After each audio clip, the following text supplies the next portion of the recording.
after lunch, everyone. Thanks for being on time again. We are back on the record with the state's latest witness, Ms. Ryder, on the stand. Ms. Ryder, you're still under oath. We're going to continue with Mr. Torbenson. Okay? Mr. Torbenson. Christine, when we started talking about your daughter this morning, I should have asked, how do you prefer to refer to her, Catherine or Katie? I don't really have a preference. Is it okay if I refer to her as Katie? Absolutely. When we broke for lunch, we were talking about the evening of July 21st, 1991. Is that Yes. right? Yes.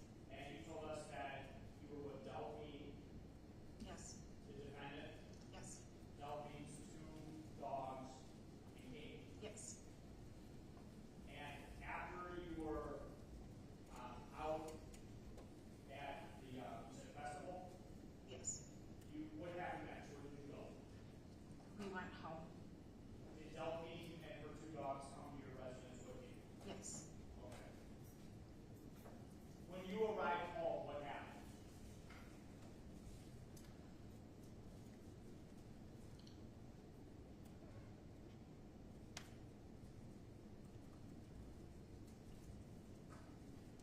I'm sorry.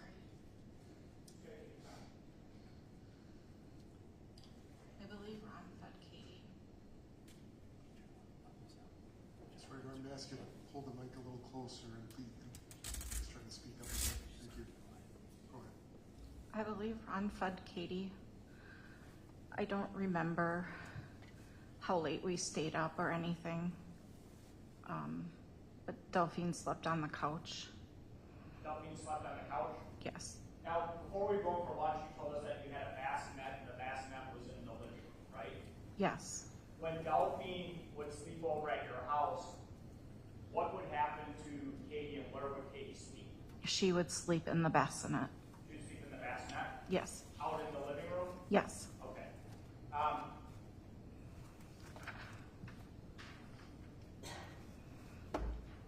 going to show you what's been marked as State's Exhibit number 61. Do you recognize what that is? Yeah, it's a diagram I drew of the way our apartment was set up. That's the layout of your apartment? Correct. And you drew that? I did. Okay. Did you also sign that document? I did. Did you date it? I did. What is the date of that? January 14th, 1999. January 14th of 1999? Mm-hmm. Is it fair to say that you've been interviewed a number of times over the years regarding this case, Katie? Yes. In January 14th of 1999, were you meeting with a detective, Mike Mendola? Yes. And he was with the Department of Criminal Investigations with the state? Yes. Okay. And you, I believe you know, but maybe you don't, he's since passed away? Yes. Okay. So you prepared this diagram with Detective Mike Mendola? I did. I move 61 to evidence. No objection. Exhibit 61 is received and marked.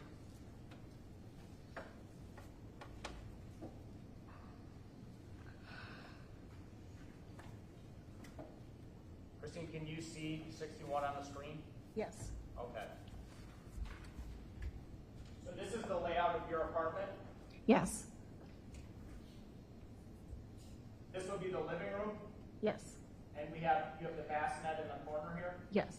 and next to it is a changing table. That's correct. Then there's a couch and a chair. What kind of chair is this right here? It was a recliner. It was a reclining chair. Yes. And then over here's a table. What kind of table was that? It was a little kitchen table. Little kitchen table. Were there chairs around this table as well? Yes. How many chairs could fit around that table? I believe 4. And then right here it says entertainment center. Yes. Next to the living room, if we head north in the apartment, is the kitchen. Yes. And also you could go from the living room to the kitchen or the bathroom, is that correct? Yes. And then finally you could also go to the bedroom, Yes. all from the living room. Yes. Where would you enter the apartment? Where was the door that you would enter? So the lines down below by the entertainment center, those were stairs that went up, and right on that, by that wall between the living room and the porch is where the entryway was into the apartment. Am I pointing to the correct area? Yes. All right, so bottom, middle,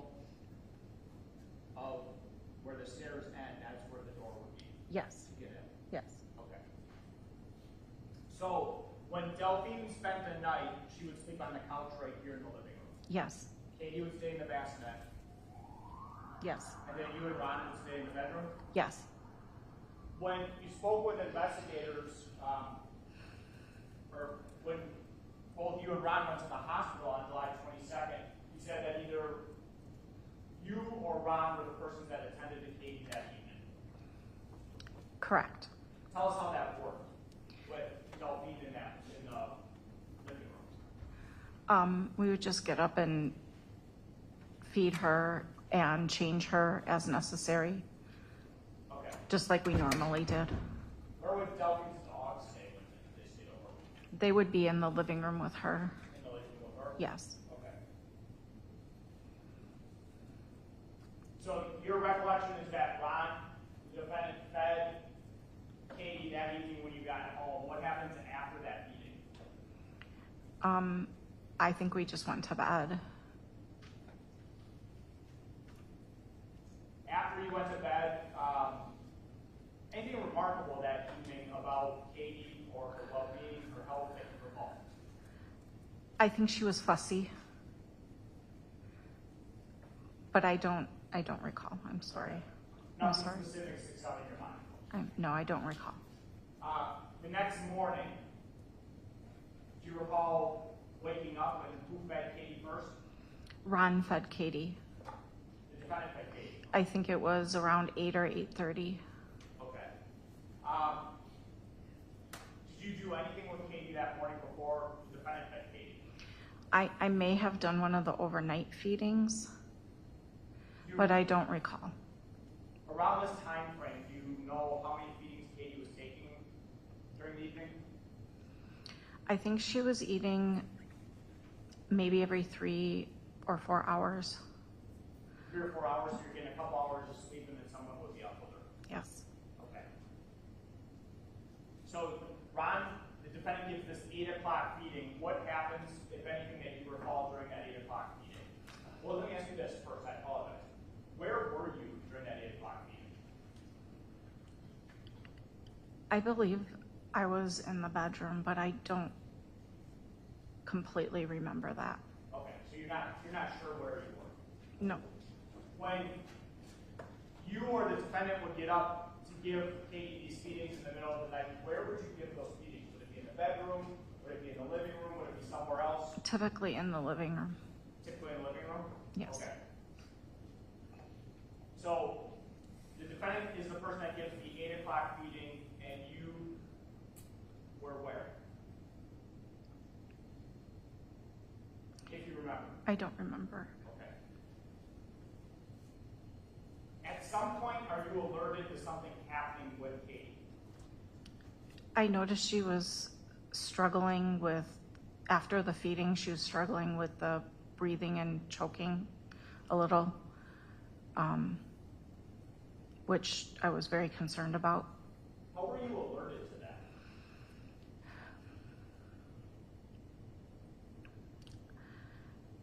I don't know. I don't remember. Okay. Do you remember if she was in your arms or your care when that happened? Probably.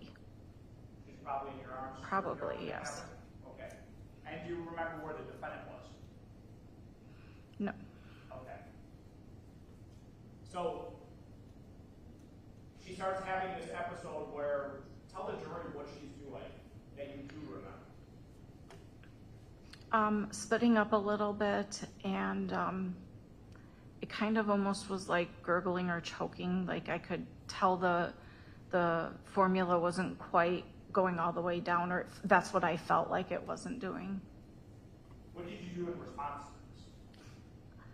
I believe that we used the bulb syringe to try and take anything out of her mouth or nose that was there. You said we. Who's we? Ron typically did that because I wasn't comfortable with it. I felt like I wasn't doing it right. Okay. So, was this something that happened in the past that you used this bulb suction? A couple of times, yes. And you said this was something you were not comfortable with. So, this was something that you asked the defendant to do? Yes. Okay. Did you do that on this specific day, on July 22nd? Yes. Where did that happen in the residence? In the bedroom. In Yes, he took Katie into the bedroom. So, both of you take Katie into the bedroom, and the defendant has this bulb suction. Are you staying in the bedroom and watching the entire time frame? Not the entire time. Tell me when you are in there, what you're observing, when you see. He was holding Katie with one arm. She was very tiny, and had her head cradled in his hand and was holding her kind of like this and using the bulb syringe on her mouth and nose. The record should reflect that the witness has her left arm extended out as though the head would be in the palm of her left hand, and then using the bulb syringe going down towards the hand where the head would be. Did I get that right? That's correct. So ordered. So you observe the defendant suctioning out her mouth like this when you're in the room. Is that right? Yes, What's Katie doing during that? she was fussy. She was fussy. Yes. Did it appear to be working? No.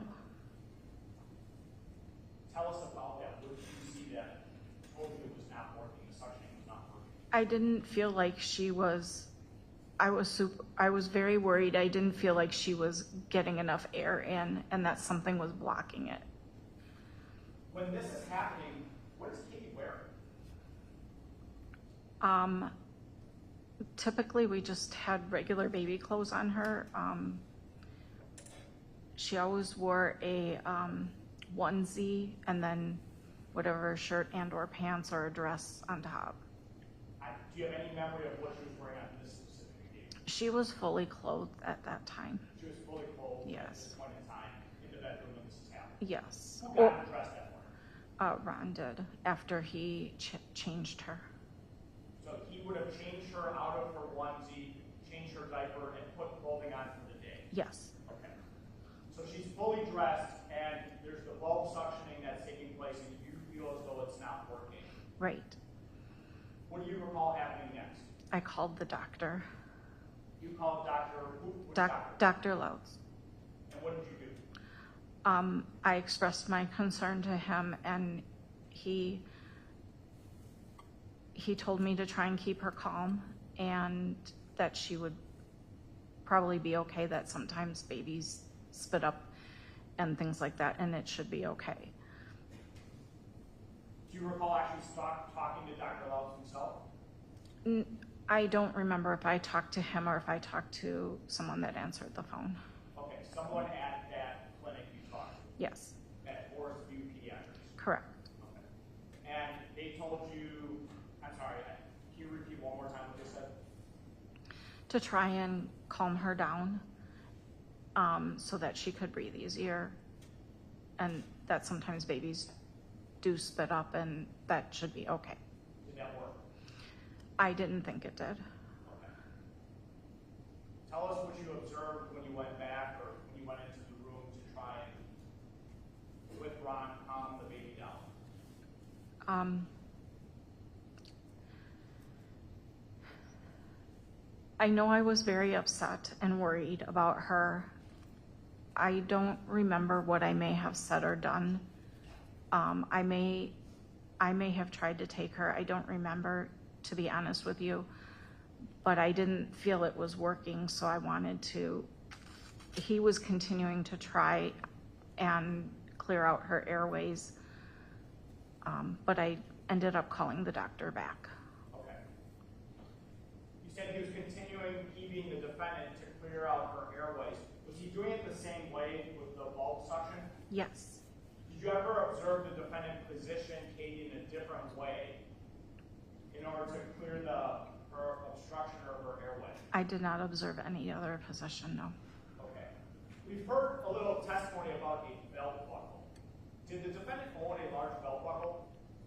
He did own a large belt buckle, yes. Was it something that he wore?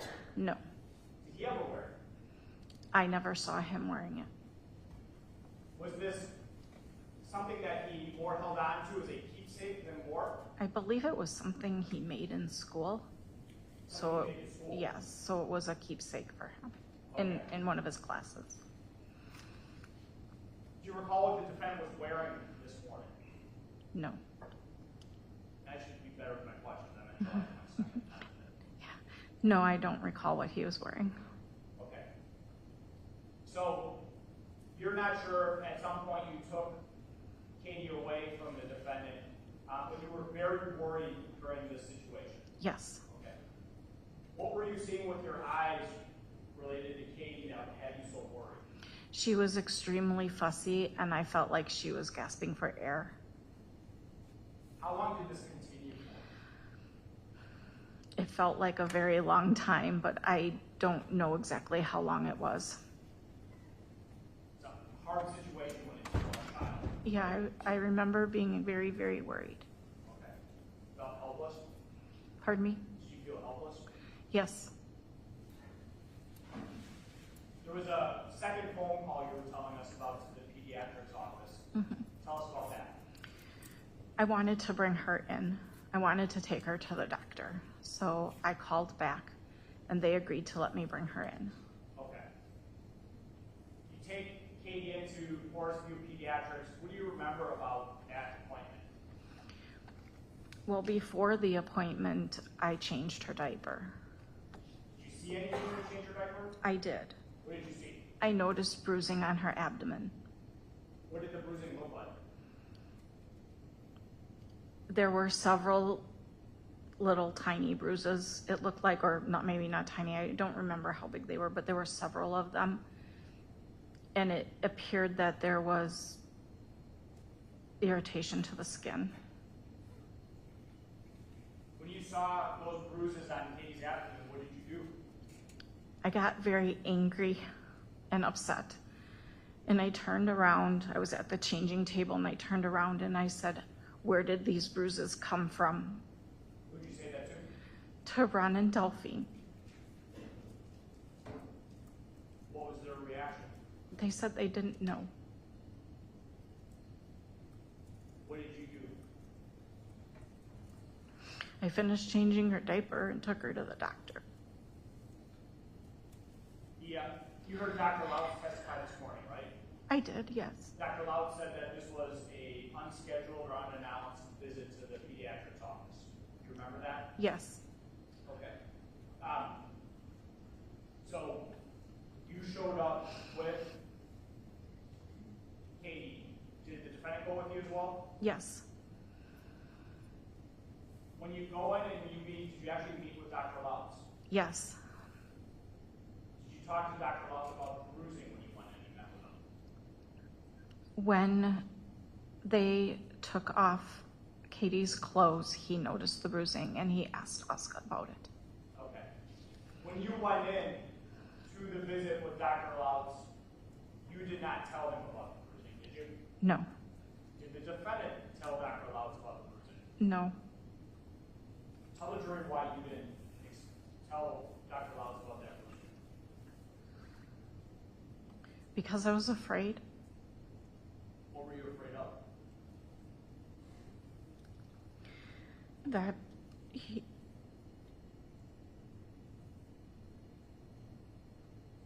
I was afraid he would get angry. Who's he? Ron.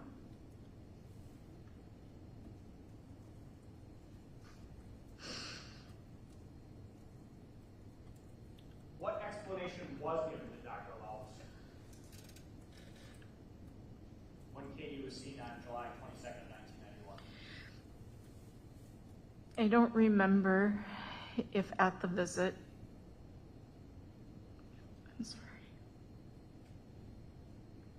I don't remember if at the visit we gave an explanation. I just remember him, Dr. Louts, saying that we needed to take Katie to Children's Hospital. Tell us about taking Katie to Children's Hospital. Who was in the car when you took Katie to Children's Hospital? Ron and Katie and myself. Three of you. Yes. Okay. At this point in time, has Dr. Louts expressed his concern to you and to the defendant about the bruising on Katie's abdomen? Yes. Okay.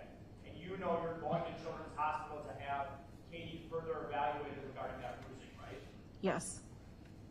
Tell me about that car ride with the defendant and what, if anything, is said regarding the bruising on her abdomen when you know you're going to Children's Hospital to have the child evaluated. He told me to tell them that Delphine's dogs jumped on her. He said that? The defendant? Ron did, yes.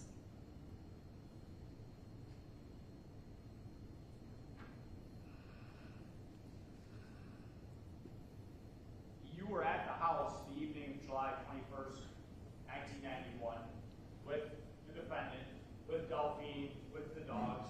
Did you believe that was a possibility as to how those bruises were caused? I didn't think that that's what happened.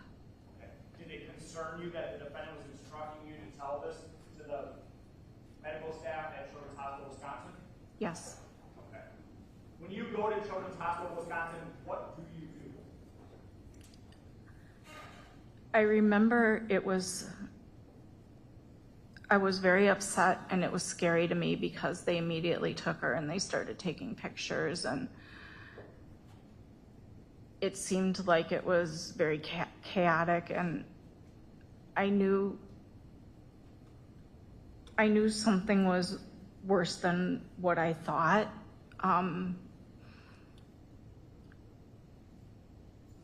But I was scared. Let me ask you this. Yeah. You told us this morning a lot about the defendant's behavior towards you. His verbal abuse, his physical abuse towards you. When you went to Children's Hospital with the defendant, who did the talking to the medical professionals? You or the defendant? Most of the time, Ron did. What about when you went to Dr. Lautz's office? Who did the talking? You or the defendant? I don't remember. Okay. But you, on the ride to Children's Hospital, he instructed you to say that it was the dogs, and you recall at Children's Hospital it was the defendant that did the talking. Yes.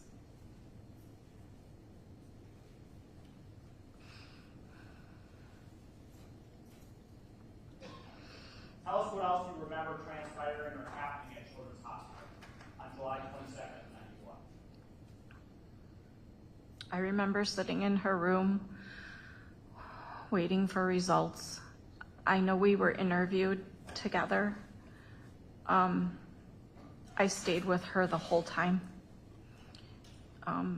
Most of the time, Ron was not there. When you said you were interviewed together, was that you and the defendant? Correct. So we heard from Liz Ghilardi yesterday, and she provided an interview. Was that done with both of you together? Yes, Who provided the information during that interview? Ron did. The defendant. Yes. At some point, while Katie is hospitalized, from July 22nd to July 24th, does the defendant leave? Yes. What does he go to do? I'm not sure. I know I believe he went to work out and sunbathe.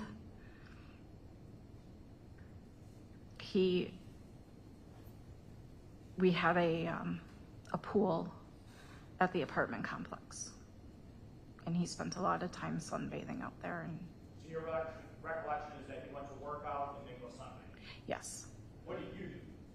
I stayed with Katie. What's going through your mind while you're at the hospital? Your daughter is bruised on her abdomen. Your husband's instructed you to lie to the doctors, and he's left you there. I was very upset.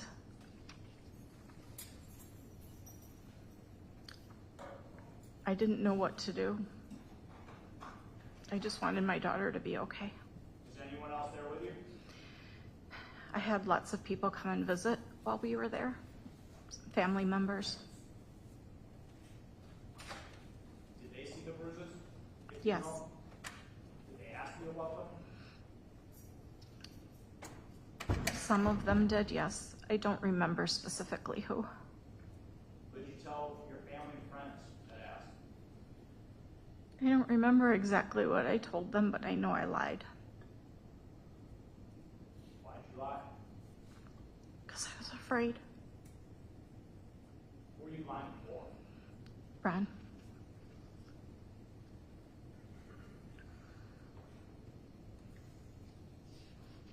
Katie gets released from the hospital on July 24th of 1991, right? Yes. Okay.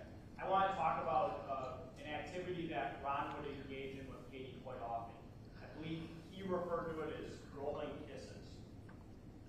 Are you aware of that activity? Yes, very much. Can you describe to the jury what it was that Ron would do when he engaged in rolling kisses with Katie? He would hold her with one hand under her bottom and the other on her head.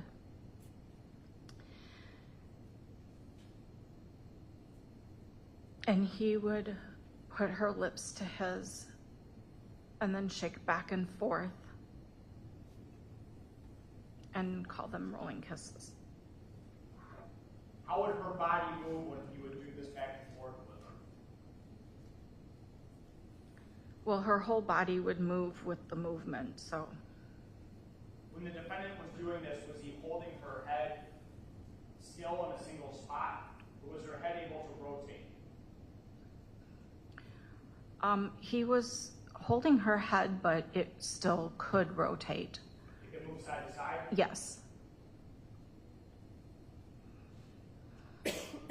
When you would observe this rolling kisses action on the part of the defendant, did it look to you like a loving action between a father and a child, or did it look like something else to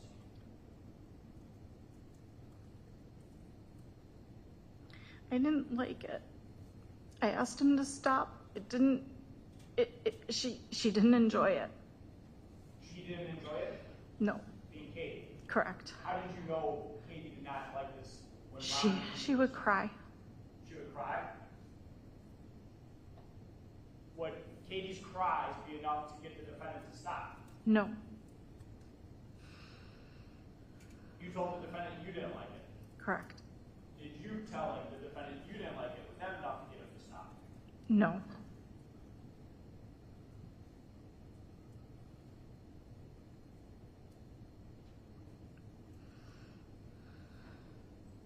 So after July 24th of 1991, you have this bruising to the abdomen. The defendant instructed you to lie about it. You did lie to cover for the defendant. You're back home. What are your thoughts about you and Katie still living with this defendant? I was really concerned. Did you do anything based on that? There was one argument I remember specifically, and I know that there was more times where I tried to grab Katie and leave, and he would not let me. Was this after Katie was released from the hospital on July 24th? Yes. Tell us everything you remember about that argument. I don't remember what the argument was about, but he was yelling at me. And I picked Katie up and I said, I'm gonna leave. And he blocked me from leaving. And he took Katie away from me and he said, you're not leaving with my child. So I stayed because I couldn't leave her there.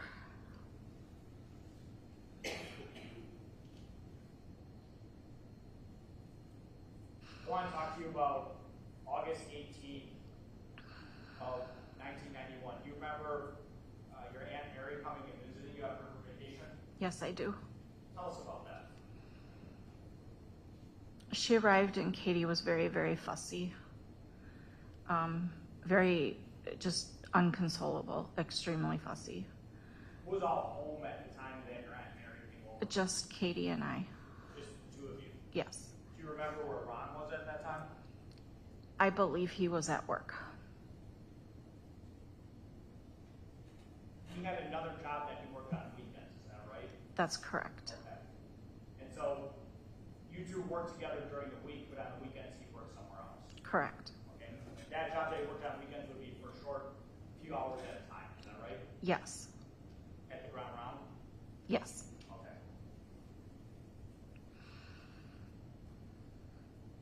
So your Aunt Mary comes over to visit you after her vacation Yes.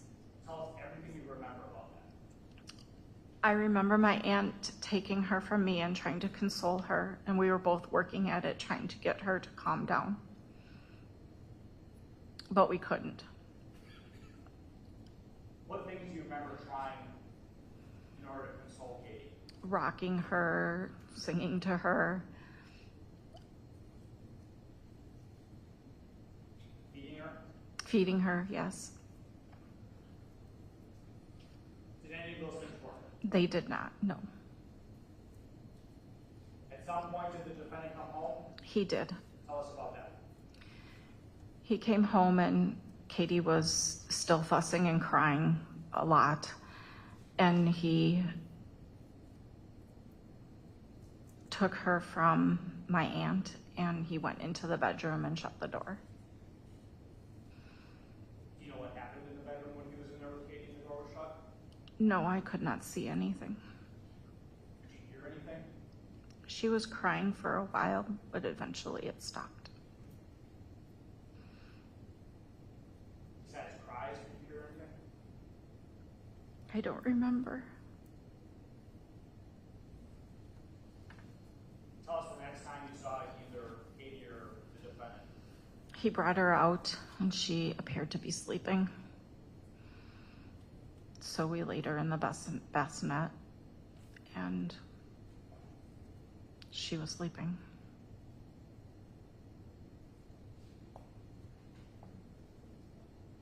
I think one of the things you told investigators originally was that the defendant was able to get Katie to go to sleep at times when you and others couldn't. Is that right? That is correct.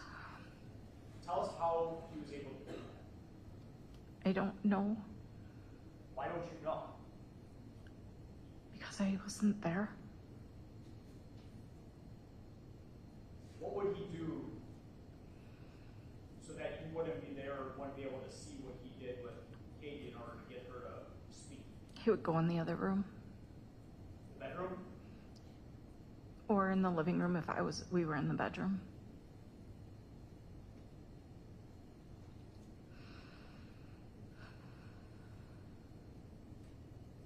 I want to talk to you about August 23rd of 1991. You were in a car accident.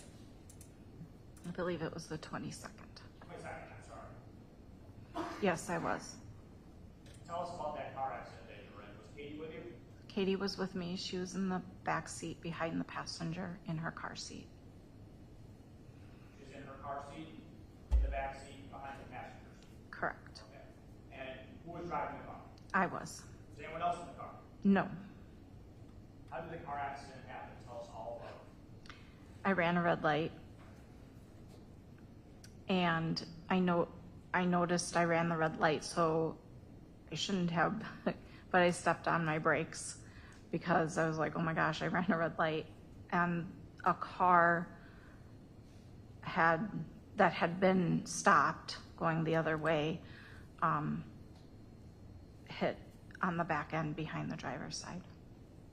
So a car that was stopped the other way started moving through the intersection as the light turned green and hit the rear driver's side of your car? Correct.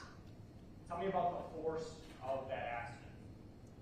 We were both going very, very slow, so there wasn't a lot of force. I felt a hit, but there was just a very tiny dent in my car and a dent in his car. You said it was a he that was driving? Yes. Okay. Was there any reaction whatsoever from Katie in the back seat? No, she didn't cry or anything. I immediately went over to the car seat and pulled her out and looked at her, and she was fine. She seemed fine to me. Seemed alert, normal? Yes.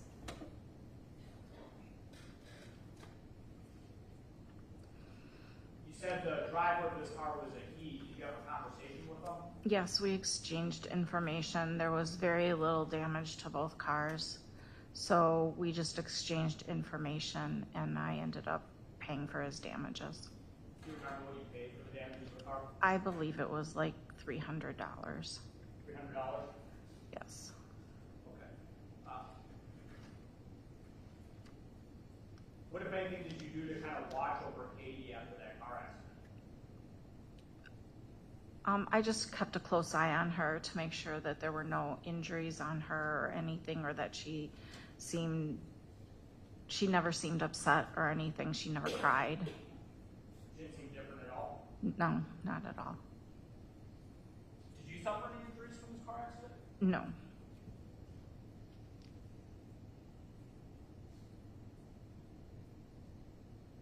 So that was on the 22nd, right? Yes. Okay. I want to talk about the 23rd now. On the evening of the 23rd, did you and the defendant go anywhere?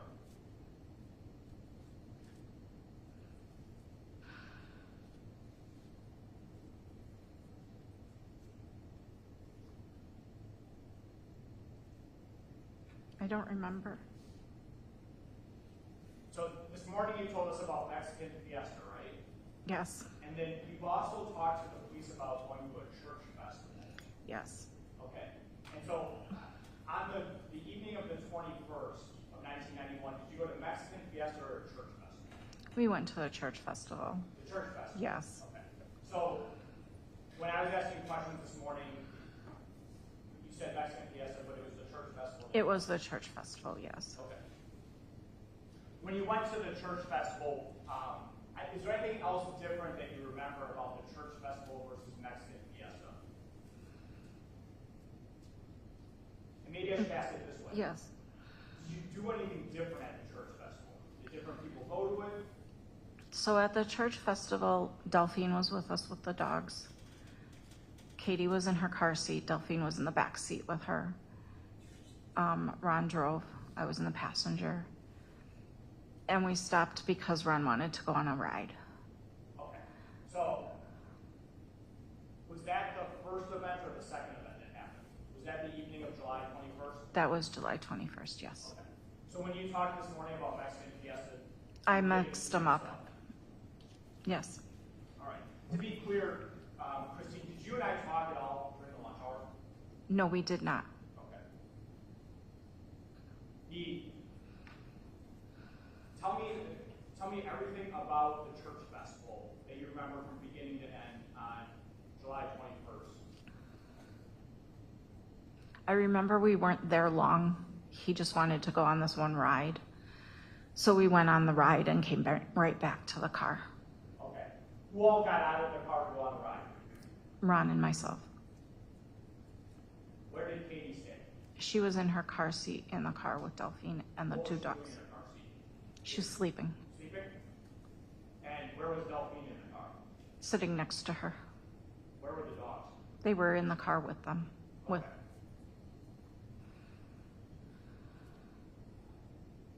I know Paul, and he can't sit still unless he's napping.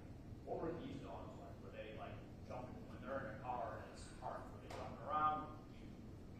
You've been around these dogs before, right? They weren't super active dogs.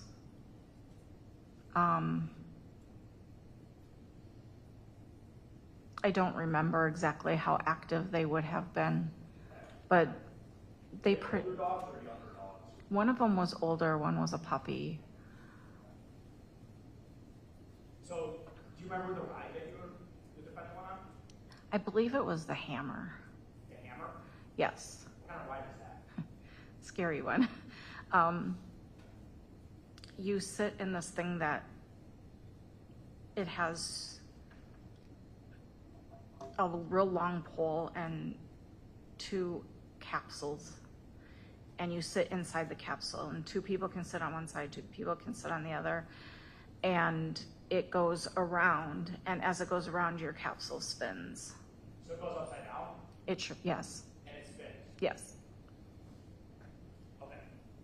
And so you and the defendant went on that ride July 22nd, 1991. July 21st, 1991. yes, Okay. You told us that you came home that evening, and I just want to make sure we are talking about the same evening and we have all the events right.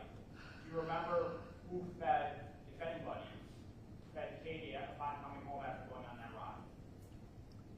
Ron fed Katie. Okay. Would the sleeping arrangements have been the same, everything else been the same that you talked to us about? Yes, Okay. Are right, so now I want to go to August 23rd, the evening of August 23rd, 1991.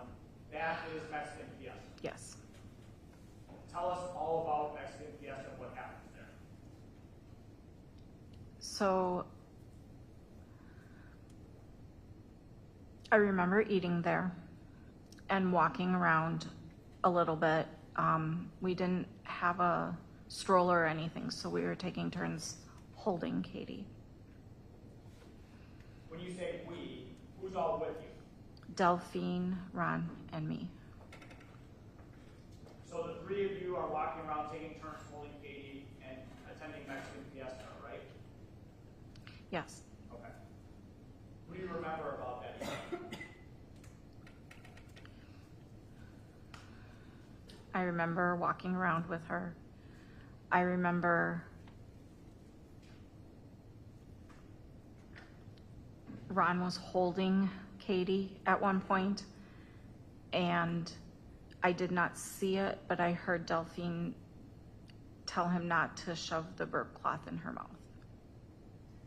You heard Delphine yell at Ron, the defendant, about putting the burp cloth down the child's throat? Yes. Okay. What happened after that? Did that catch your attention? I believe Delphine took Katie away from Ron at that point. What did you do? I went over by her to make sure she was okay. Tell us what Katie appeared like when you went over there. I don't remember. How long did you stay at Mexican Fiesta with the defendant, Delphine, and Katie? I don't remember specifically, but I know we weren't there very long. Okay. Was this another evening where Delphine stayed over, or something else happened with Delphine that evening? No, she went home. How did she get home? We probably dropped her off, but I don't remember specifically. I'm assuming, but tell me if I'm wrong, that if you went to Mexican Fiesta, you probably didn't take her dogs. No, So she would have had to go back home for her dogs. Is that fair? that's fair. All right, so Delphine gets dropped back off at home. What happens next with you, Katie, and the defendant? We went home.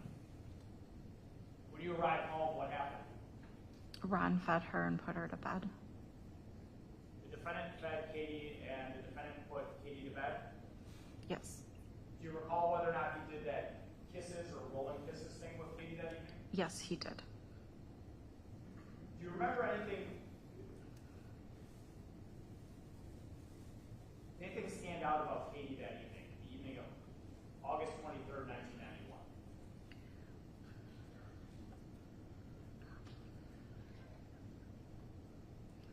I don't remember anything that stands out that evening. Okay.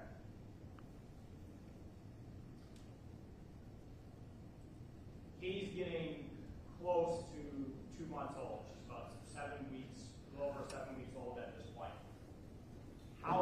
What's she like in the evening? How many times is she getting up for a feeding during the evening?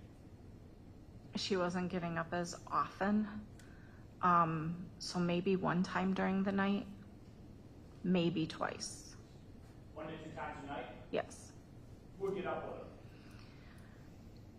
A lot of times I would. I think it was the earlier mornings that he typically did. The middle of the night ones.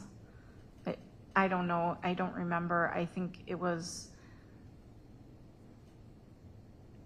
just varied, I think. Okay.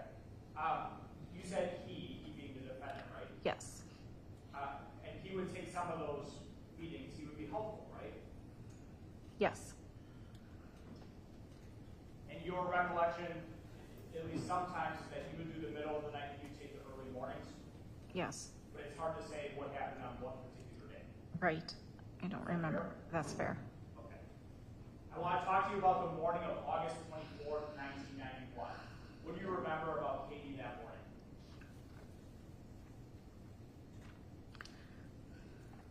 I remember that when I went to the bassinet, her eyes were open already, but she hadn't cried, which I thought was unusual because she would cry because it was time to eat.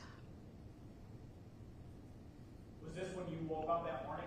Yes. Where was the defendant when you went and approached I believe he was still in bed. You said Katie's eyes appeared, they were open? They were open really wide, yes. Open really wide? She was not crying? She was not crying, she was just laying there. What did you do when you saw Katie with her eyes open laying there?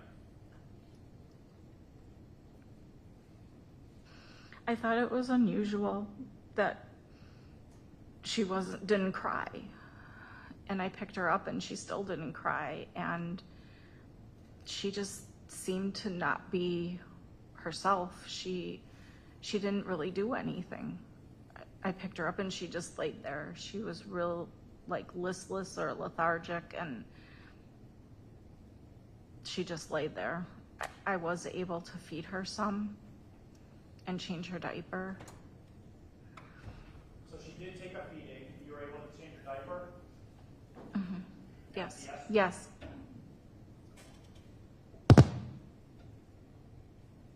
Tell us what you recall about Katie throughout the day of August 24th. She remained the same. Her eyes just stayed open. She never slept. She cried out once in a while, but she just wasn't moving around like a baby normally does. Did you tell the defendant about this? Yes. Tell us about that. I told him that I wanted to take her to the doctor because something was wrong. What did the defendant say? He told me that I should wait. She probably just has a cold. Did this look like a cold to you? No. At some point, did the defendant have to go to work? Yes. This would have been, I believe, the weekend time frame where he had that job that he worked, right? Yes. Okay. How did he get to that job? We would drive together. He would typically drive and I would drop him off then. Did that happen on this particular day? Yes. Would this have been like late morning, early afternoon hours? Yes. Like during the lunchtime? Yeah, I believe it was late morning. Late morning? What did you do with Katie after you took the defendant to work? So I don't remember specifically. I know I left for a couple of hours. But then I went back. Typically, when he worked there, I had to stay with him. And so the restaurant even had this little booth that I always sat in. And so I remember that I left, but I don't remember why I left. And then I went back and sat in the booth to wait for him to finish. Where was Katie during that time frame? She was with me. I was either holding her or she was in her car seat. Okay. How does Katie appear during that time frame during the time frame that Katie is with you and the defendant is at work? She was the same as she was in the morning. Her eyes open, she didn't sleep, didn't respond to sounds or movements. Did you do anything to try and get her attention or to see if you could get a reaction from Katie? I tried playing with her. I tried talking to her. I fed her, tried to feed her. She didn't eat well that day at all. Changed her diaper. She was just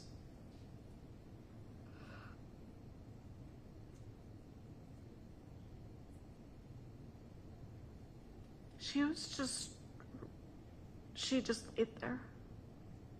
Just wait there.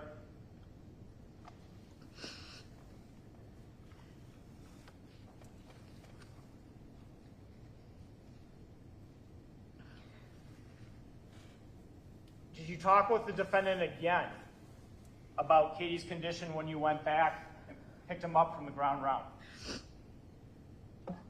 I think I told him multiple times I wanted to take her to the doctor. What was his reaction each time you talked to him about it? I wasn't allowed to.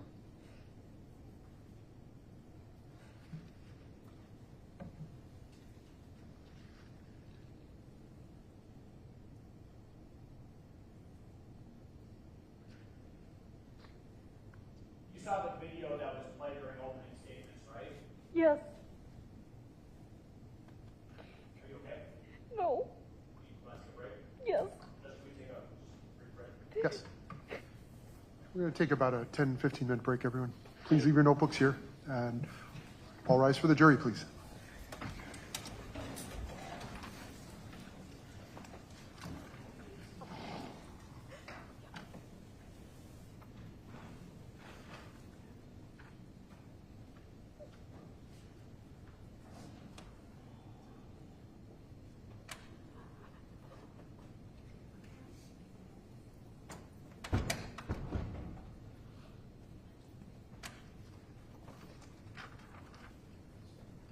Okay. Ms. Schroeder, you can step down. Anything, the jury has left the courtroom. Attorneys, did you want to address anything? Nope, okay. We're on break for about 10 minutes.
Yeah, 'cause that one's 12.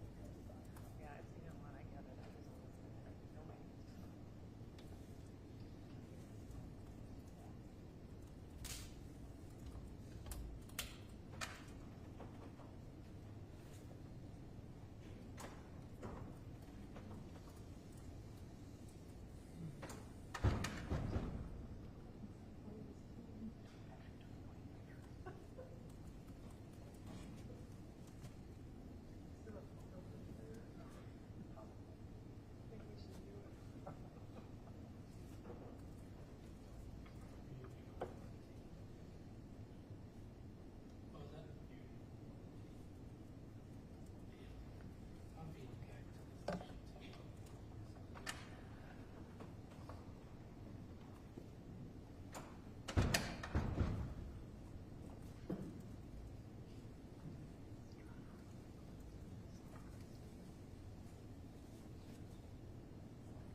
ready to I feel like I'm cutting this off.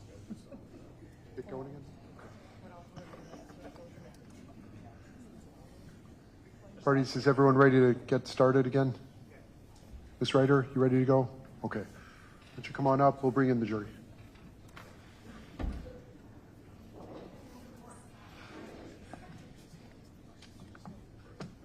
Okay, we're ready. Yep. How would I act? I know. I wasn't blaming you going. Blaming me. I really just need to know what number I marked it. 62.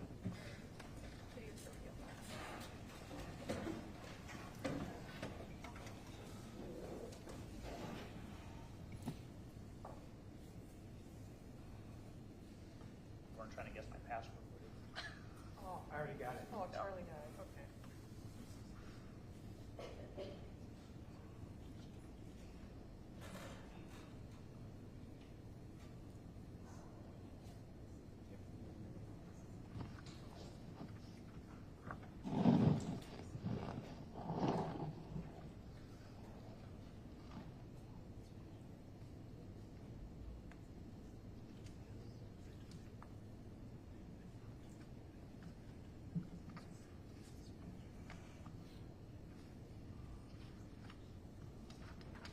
I had a really great single sheet of paper that had all the times on the video. Yeah, you did. You did have that one. It was yellow. Probably right here. Okay.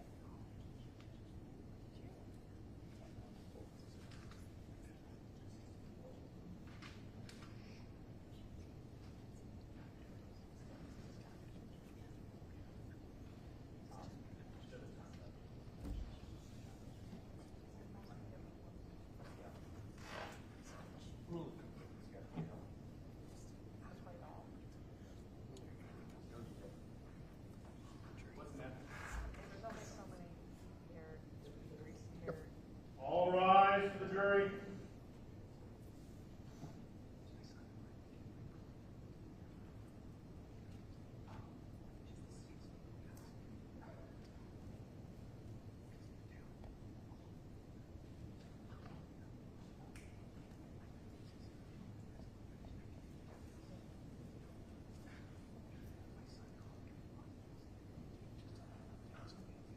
Hey, everyone, please take your seats. We're back on the record with Ms. Ryder. You're still under oath, ma'am. And we're continuing with Mr. Torbenson. I think right before we broke, I was asking about the video that was played during opening statements. Yes, Did you go to a video store during the afternoon of August 24th, 1991? yes. What was the purpose of going to that store? We were gonna get a couple of movies for me to watch while Ron was at work, or went to dinner with some, or not dinner, I'm sorry, watch a ball game with some friends. He was going to go to watch the ball game with some friends. Yes, Was he going back to his places where he works to watch the ball game? yes, he told me he was going back to the ground round. Okay. And were you going to hang out with anyone to watch movies? What was the plan? Originally, I was going to watch movies with my sister, but when she called me while I was at the ground round, I told her not to come because Katie wasn't feeling well. Was Katie with you at that time? Yes, You had an opportunity to watch the video during opening statements.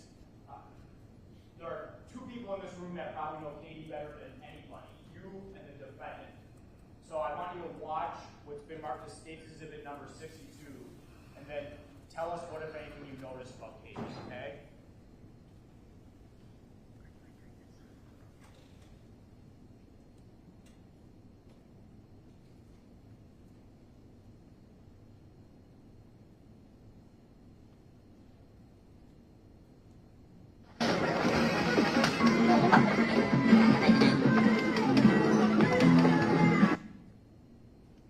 I played it from 1 second to about 17 seconds in the video. Did you recognize an infant in that video? yes, Who was that? Katie. What, if anything, did you notice about Katie's appearance when you watched that short clip? Pretty much the way she was all day, her eyes wide open like that and just not moving. Her mouth was positioned open like that pretty much all day. With the video paused at 17 seconds, who do we see right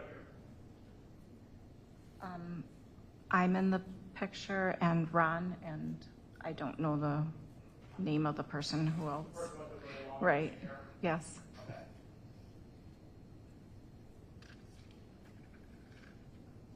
We're gonna go forward to 1 minute and 44 seconds.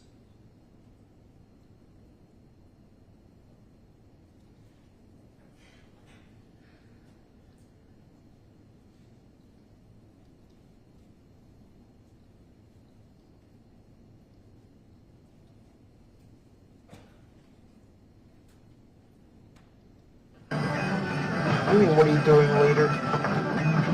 What, you and Chris gonna go out or something like that? No, he's going out for lunch.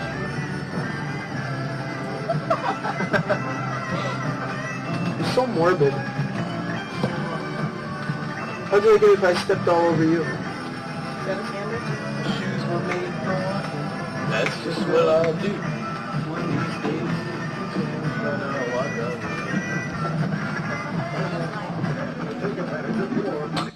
I stopped it at 2 minutes and 14 seconds. What did we see in that portion of the clip?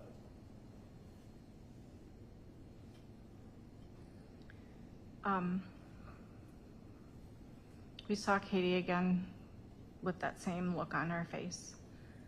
And then Ron's foot come very close to stepping on her. I want to talk about that action where the defendant takes his foot, lifts it up, and then puts it covering Katie's face. Yes, As if he's going to step on her, right? yes. During that encounter, did you ever notice Katie's eyes blink? No, Despite the defendant's foot getting close to her face, did you see her blink at all? no. I move State's Exhibit 62 into evidence. Any objection? Subject to the plain of the rest. Okay, all right, the court will receive and mark Exhibit 62 with that proviso.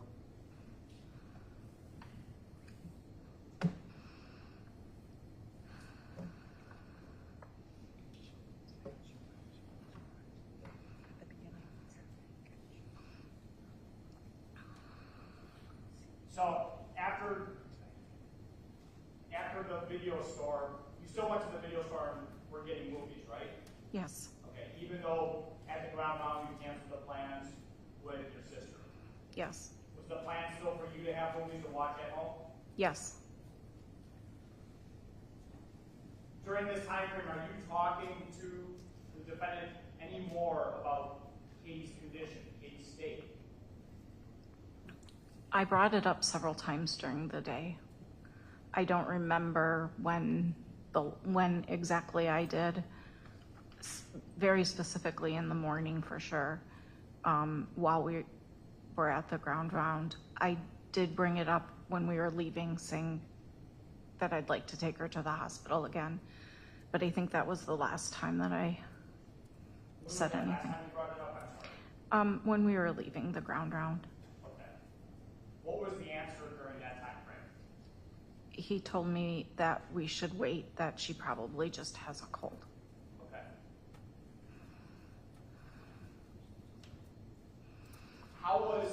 What did you do after going to the video store? I believe we just went home after that.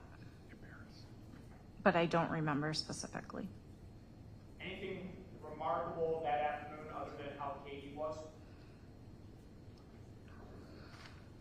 No, not that I remember. Was she pretty much like what we saw in that video and how you described all day on August 24th of 91? Yes, that's how she was when I came out in the morning, and she was that way the rest of the day.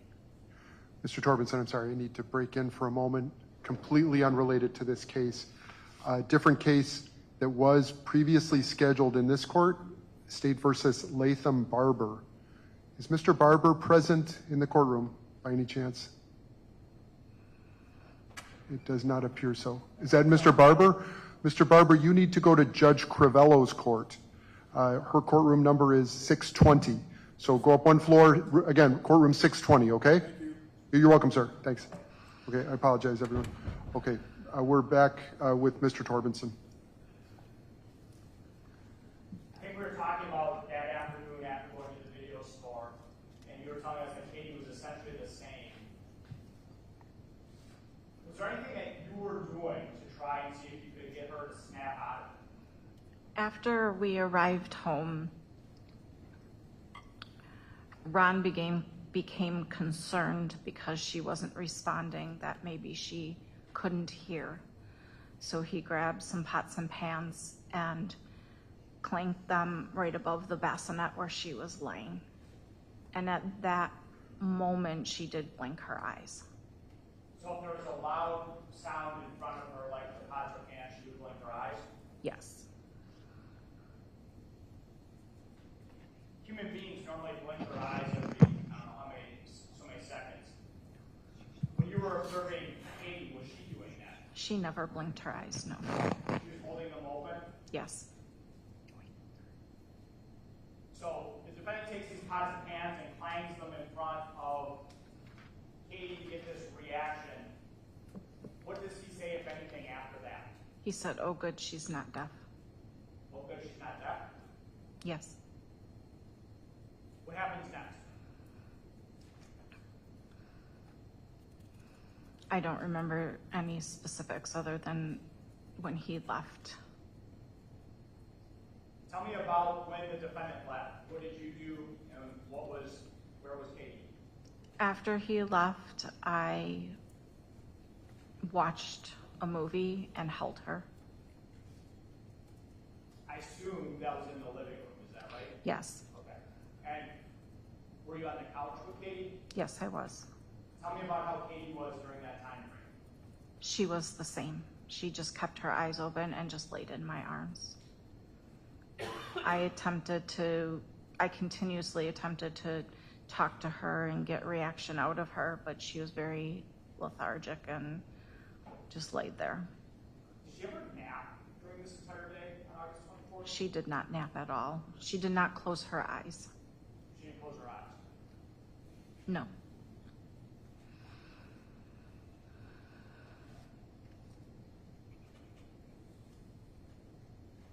What time does the defendant get home? I believe he got home sometime between 11 and midnight. When the defendant gets home, what do you do? I had been trying to feed her and she would not eat for me. So,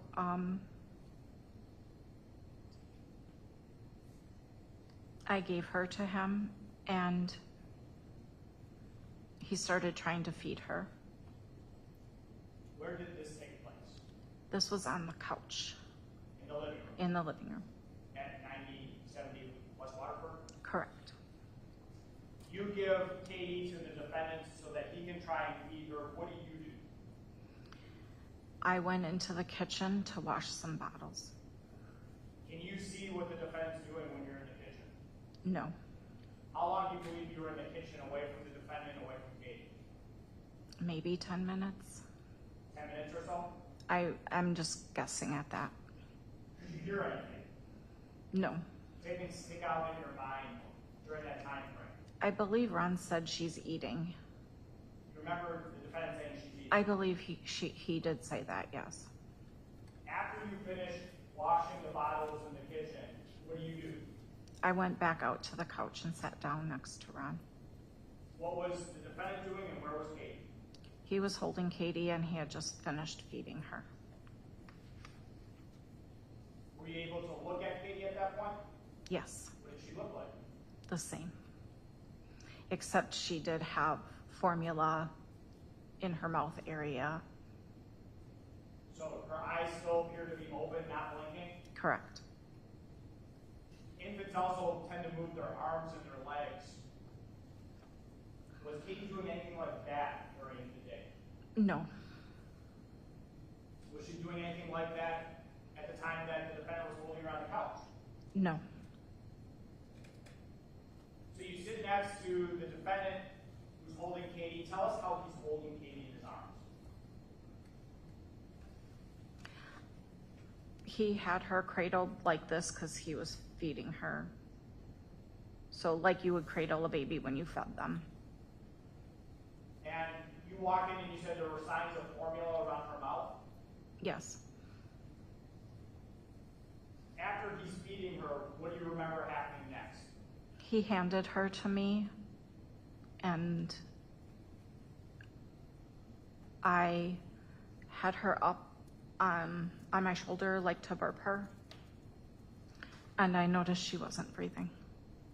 So the defendant hands Katie to you, you put her up to burp her, and it's at that point in time that you notice she's not breathing. Correct. What do you do?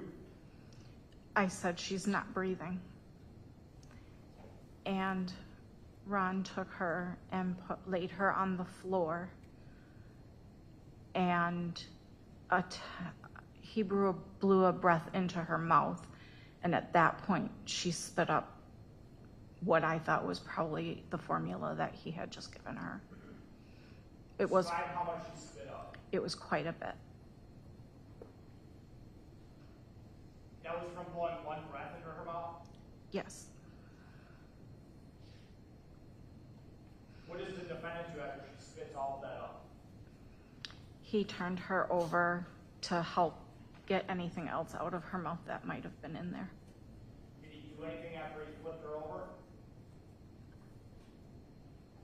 I don't remember if he patted her back or not, but I know he flipped her over to attempt to get the formula out.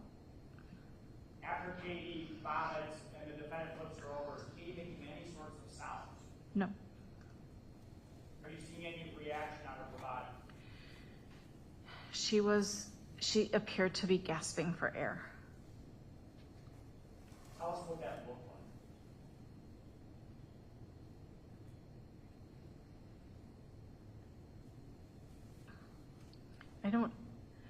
I don't know how to explain it, but you could see her chest kind of go up and down real quick. What did her eyes look like when this is happening? They were the same. When she was making these gasps, were they repeatedly, really fast, or was it something that was spread out?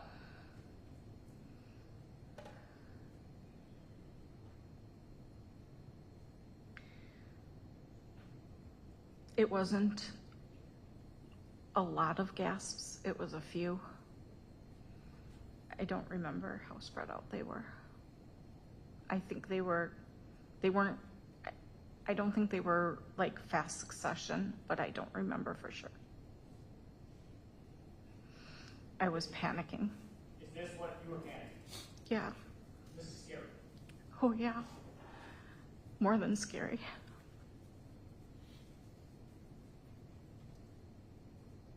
Is when Katie's making these gasps, is that when the defendant flipped her over so she's kind of facing down to get anything out? I think it was both when she was facing down and after she was flipped back over. She's making these gasping sounds. What do either you or the defendant do next? Ron called 911. And I was next to Katie checking on her breath and her pulse. Where is Katie at this point in time? She was laying on the floor. Which room are you in? The living room, well, we were kind of in between the living room and where the dining room table was. Okay. So Katie's lying on the floor, and the defendant is calling 911, and you're laying next to her? Yes. Tell me about the communication between you and the defendant while that 911 call is being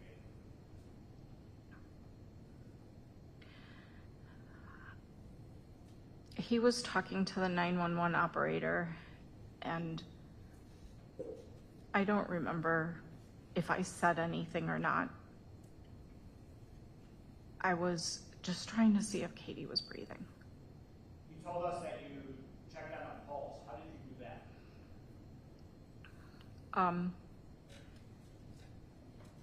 I put my hand on her chest to see if there was a heartbeat, and I checked on her neck also. What did you feel when you checked, when you At first I felt a very faint pulse.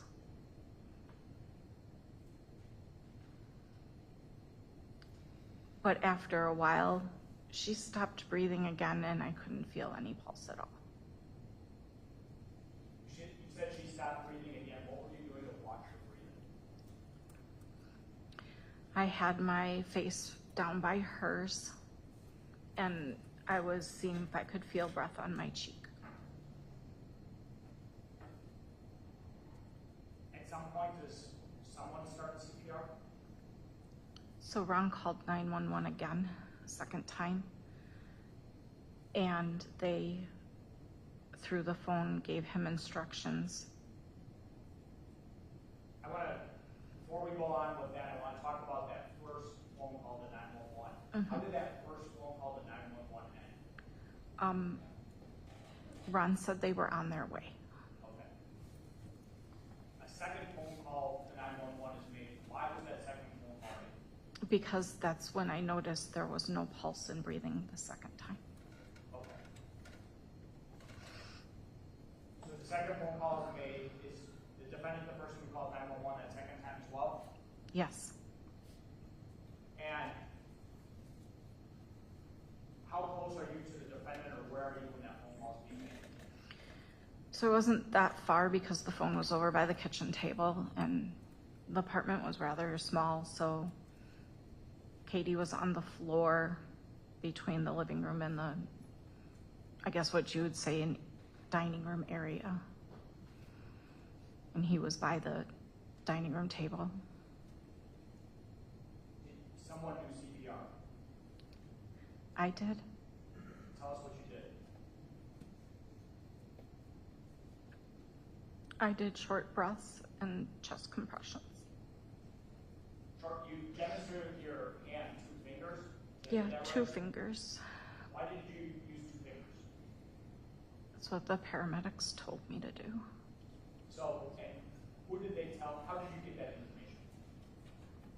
They told Ron on the phone and he relayed it to me. Okay, so they told the defendant relayed the information to you. Yes. You used 2 fingers for chest compressions? Yes. And then what else did you do to deliver CPR to Katie? Once in a while, short breaths. I'm sorry, I missed that. Short breaths? Yes. Okay. Did you continue that until, did both you and or Ron continue CPR until the paramedics arrived on scene? Yes. I want to go back briefly to the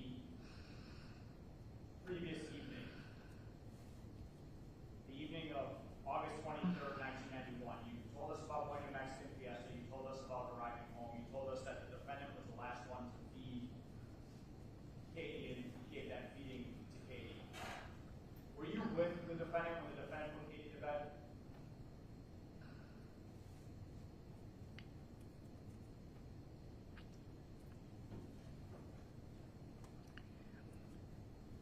I don't remember where I was. You don't remember where you were. Were you been somewhere in the apartment? I would have been in the apartment, yes. Let me ask you this question. On August 23rd or August 24th of 1991, did you do anything to hurt your daughter? No.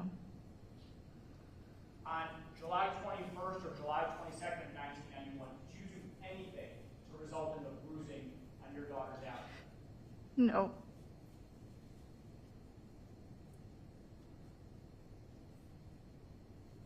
Did you ever do anything to harm your daughter? No.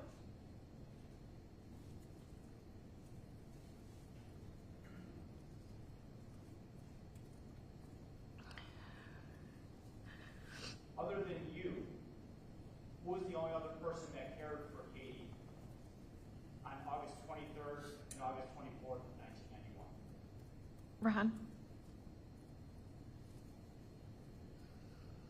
I want to talk about going to the hospital. Did someone ride with Katie in the ambulance? I did.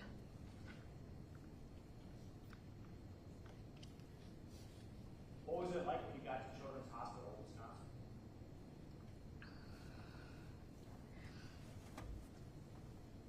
They took her in and put us in a room to wait while they worked on her.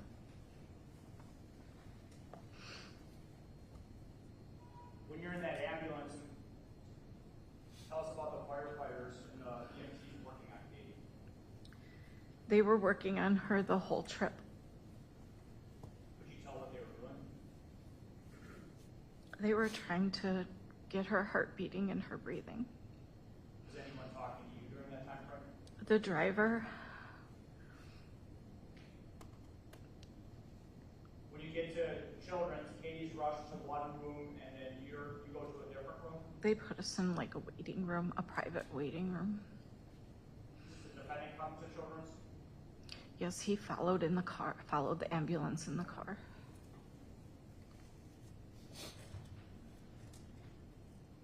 Tell us about the first time you learned about the severity of Katie's injuries.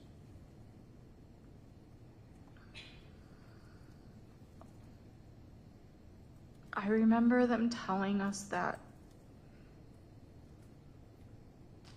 they got her heart beating and she was breathing through a ventilator. But they didn't think she had any brain activity.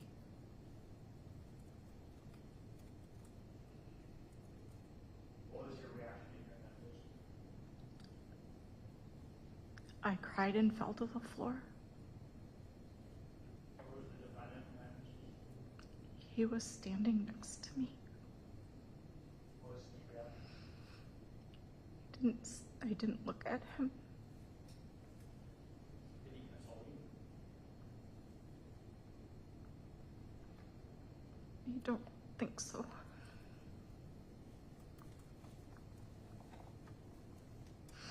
At some point were you told that Katie was not going to make it? They said that they were going to do some more testing on the brain activity. And then eventually they said that she was brain dead. Did anyone share with you a diagnosis or a statement about the injuries that Katie sustained?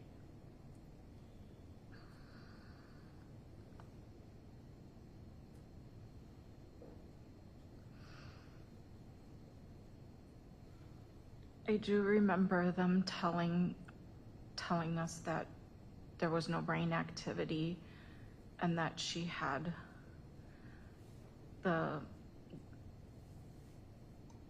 bleeding in the eyes and the, I'm sorry. Did they tell you and or the defendant that they believe that someone did this to Katie, that someone hurt her? Yes. What was it like hearing that?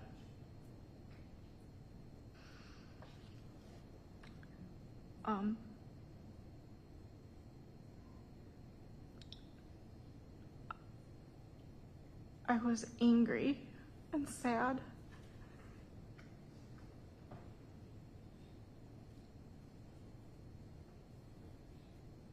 I was devastated. That was my baby. You were interviewed by police after Katie passed away, Yes, or while Katie was at the hospital, right? yes, You knew the police were starting to investigate the circumstances around what happened to Katie. yes, You told us today that when the defendant came home, that you left the defendant and went into the kitchen for a period of time. yes. That's not what you originally told the police, though, is it? No, I did not say that. What did you originally tell the police? I told them that Ron was never alone with her. That the defendant was never alone with Katie. Correct. You told the police that you were with the defendant during the feeding of Katie, right? Yes, Why did you say that to the police? because he told me to say that. When did he tell you to say that? At some point after we found out she wasn't going to survive.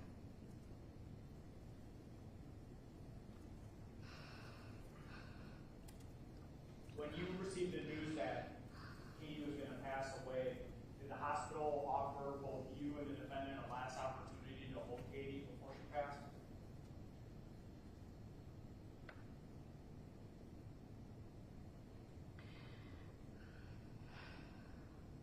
Yes, and they also offered to let us hold her after she passed. Did you hold her before she passed away? Yes, Did the defendant hold her before she passed away? I don't think so. Did you hold her after she passed away? I did. Did the defendant hold her after she passed away? I believe he did.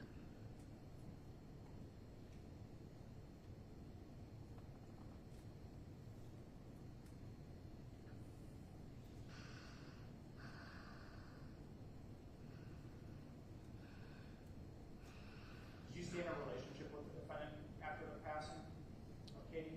Yes, I did.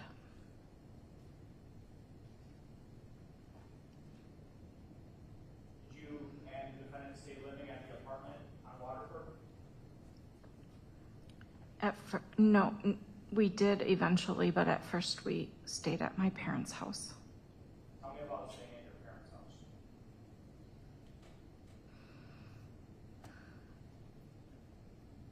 It was a horrible time. I was so distraught. I was in shock. I didn't know what to do or how to react.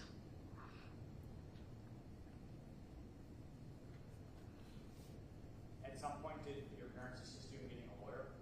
They did, yes.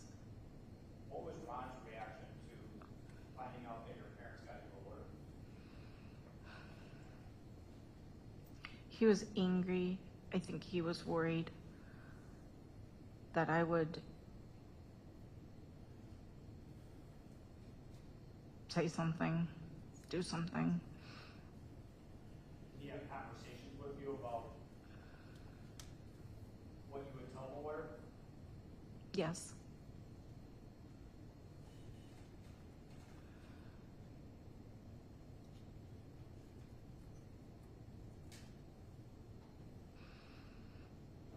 At some point, you became aware of the results of the autopsy that was conducted in 1991, right? Yes. This became a homicide investigation, right? Yes. You've been interviewed a number of times over the years. Yes, I have. In 1997, there was an investigation Yes. reopened. And then 1999 was when Detective Mendola looked into this case. Yes. Did you cooperate and participate in each one of those interviews? Yes, I did. When did you meet Ron?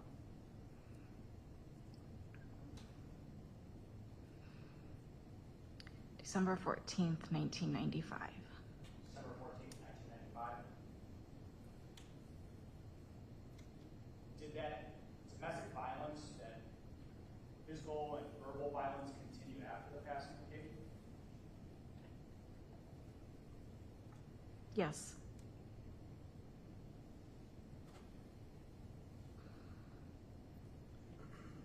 Did you have another child with Ron? Yes, I did.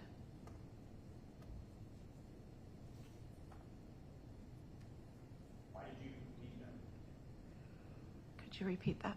Yeah, why did you leave him? Why did I leave him? Leave him, yeah.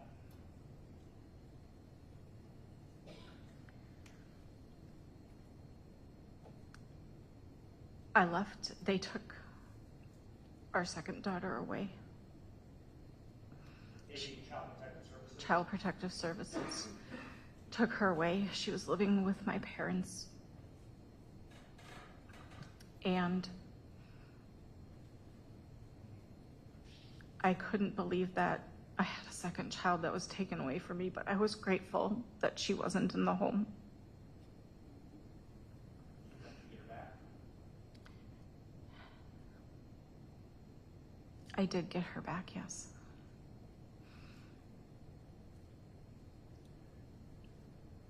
Was it after you were finally out of a relationship with the defendant that you were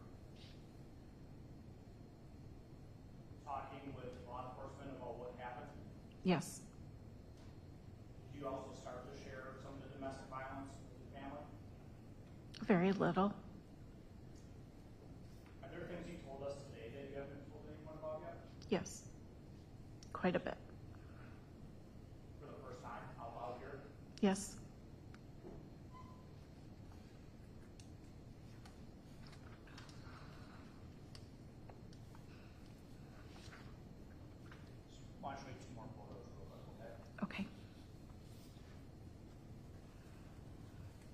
State's Exhibit 58. Do you recognize that photograph? Yes, What does that show? Katie in her car seat. Was that the car seat that she was in during the car accident on the 22nd? Yes, And that was the car seat she was always taken in the car with? yes.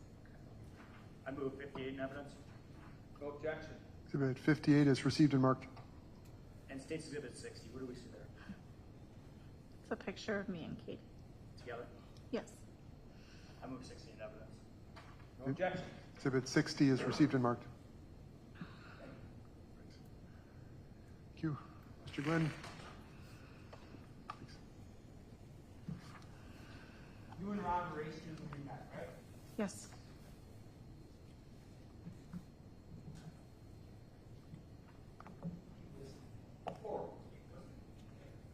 Yes.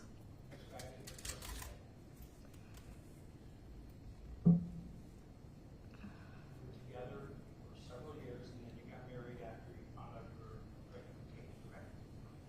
Yes. So you know how long that was? How long what was? How long were you together? We were together almost 10 years, married almost 5.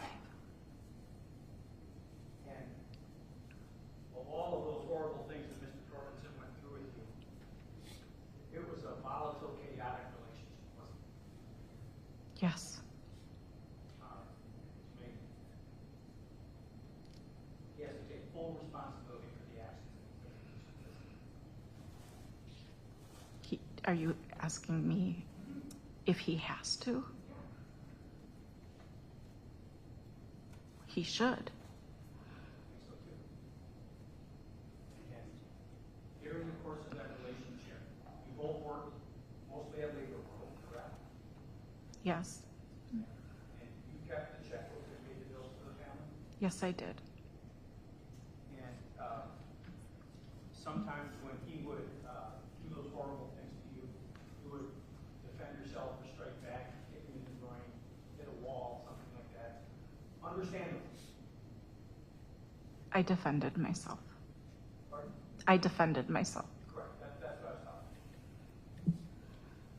And that went on for several years, and then you got pregnant with Katie, correct? Yes. Okay. And the news of Katie, of you being pregnant, the baby, did you guys find out ahead of time what it was going to be? We did not know.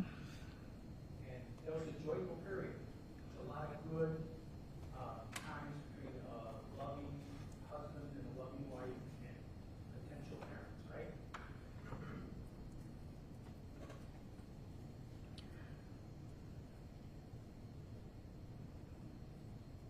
There were some joyful times, yes.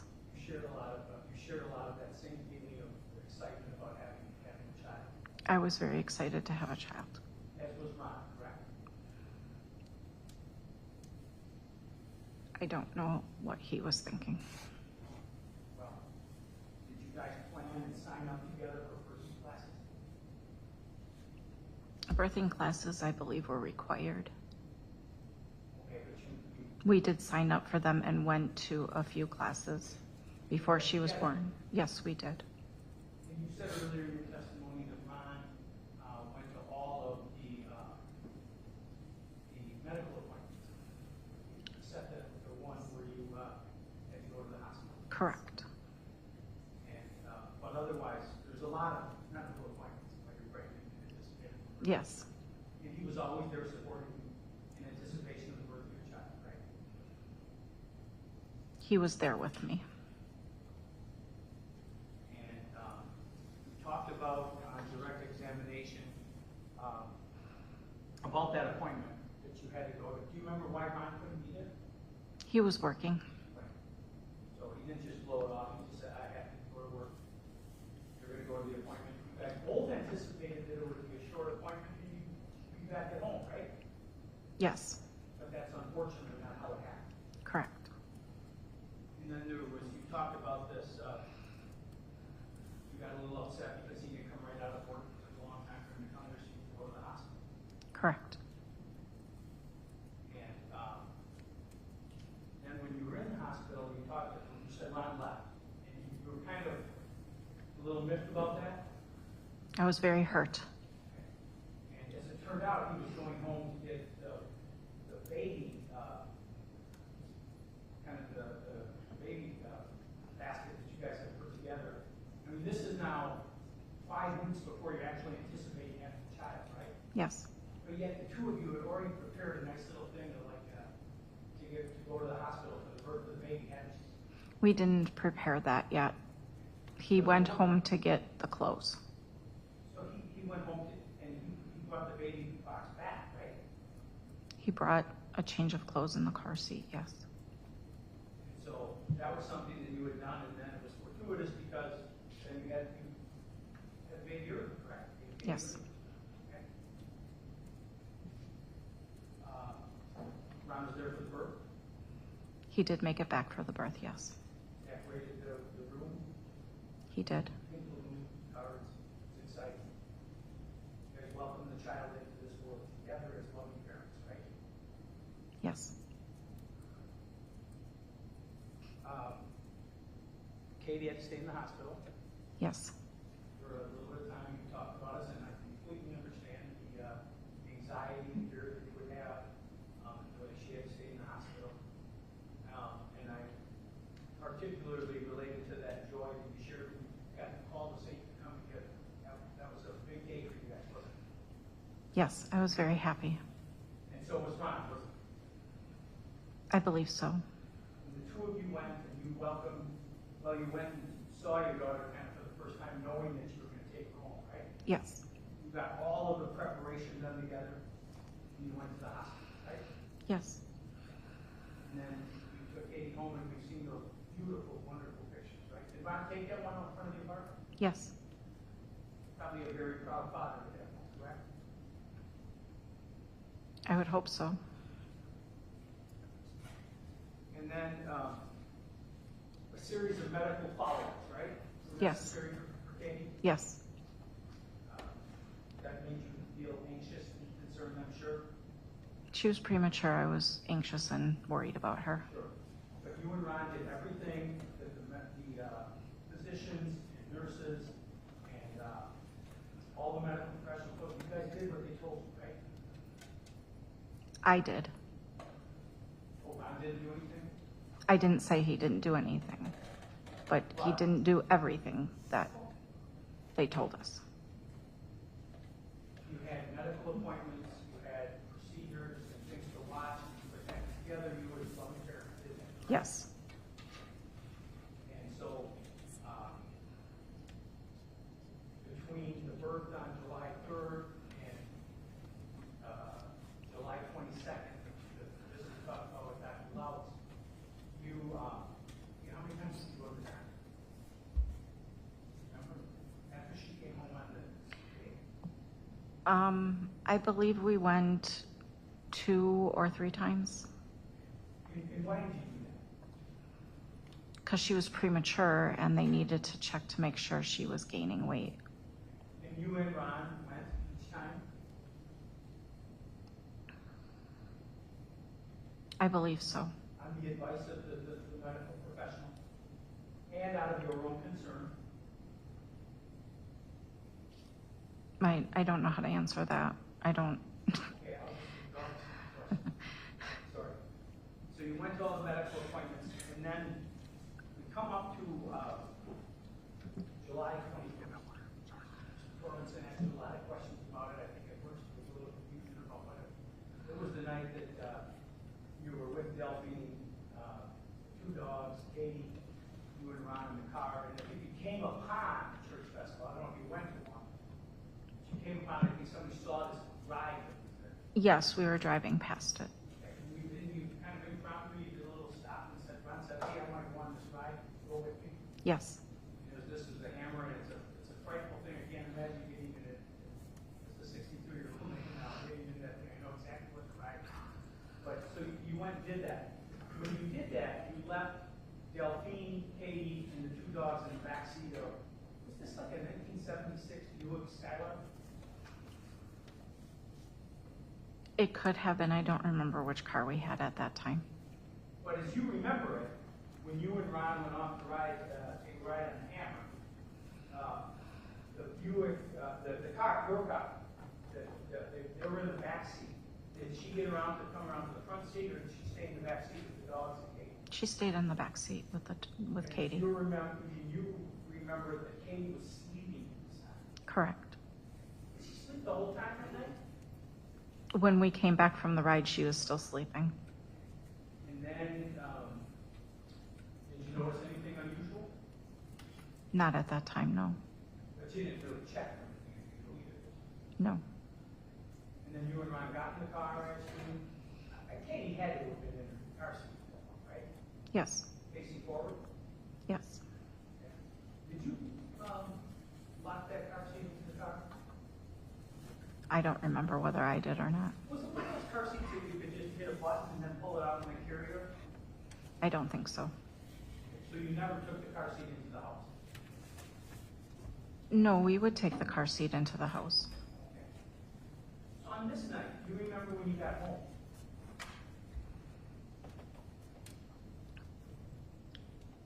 I remember coming home, yes. And again, it was Delphine, Katie, you yourself, and Ron. And Yes. the dogs. Yes. You remember Katie was carried into the house in the car seat? I don't remember that specific night, but that's what we pretty much always did. Just generally, if Katie was asleep in the car, you wouldn't wake her up, take her in. Would you carry the car seat into the house with her sleeping in it, Yes. then set it down in the living room?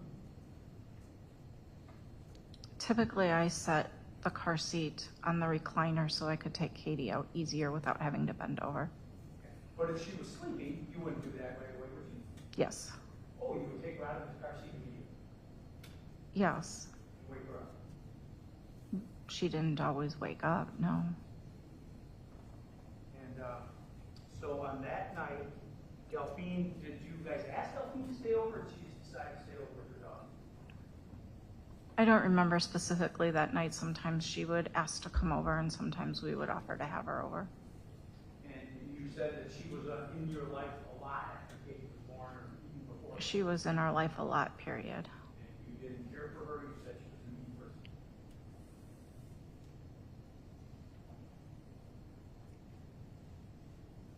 She was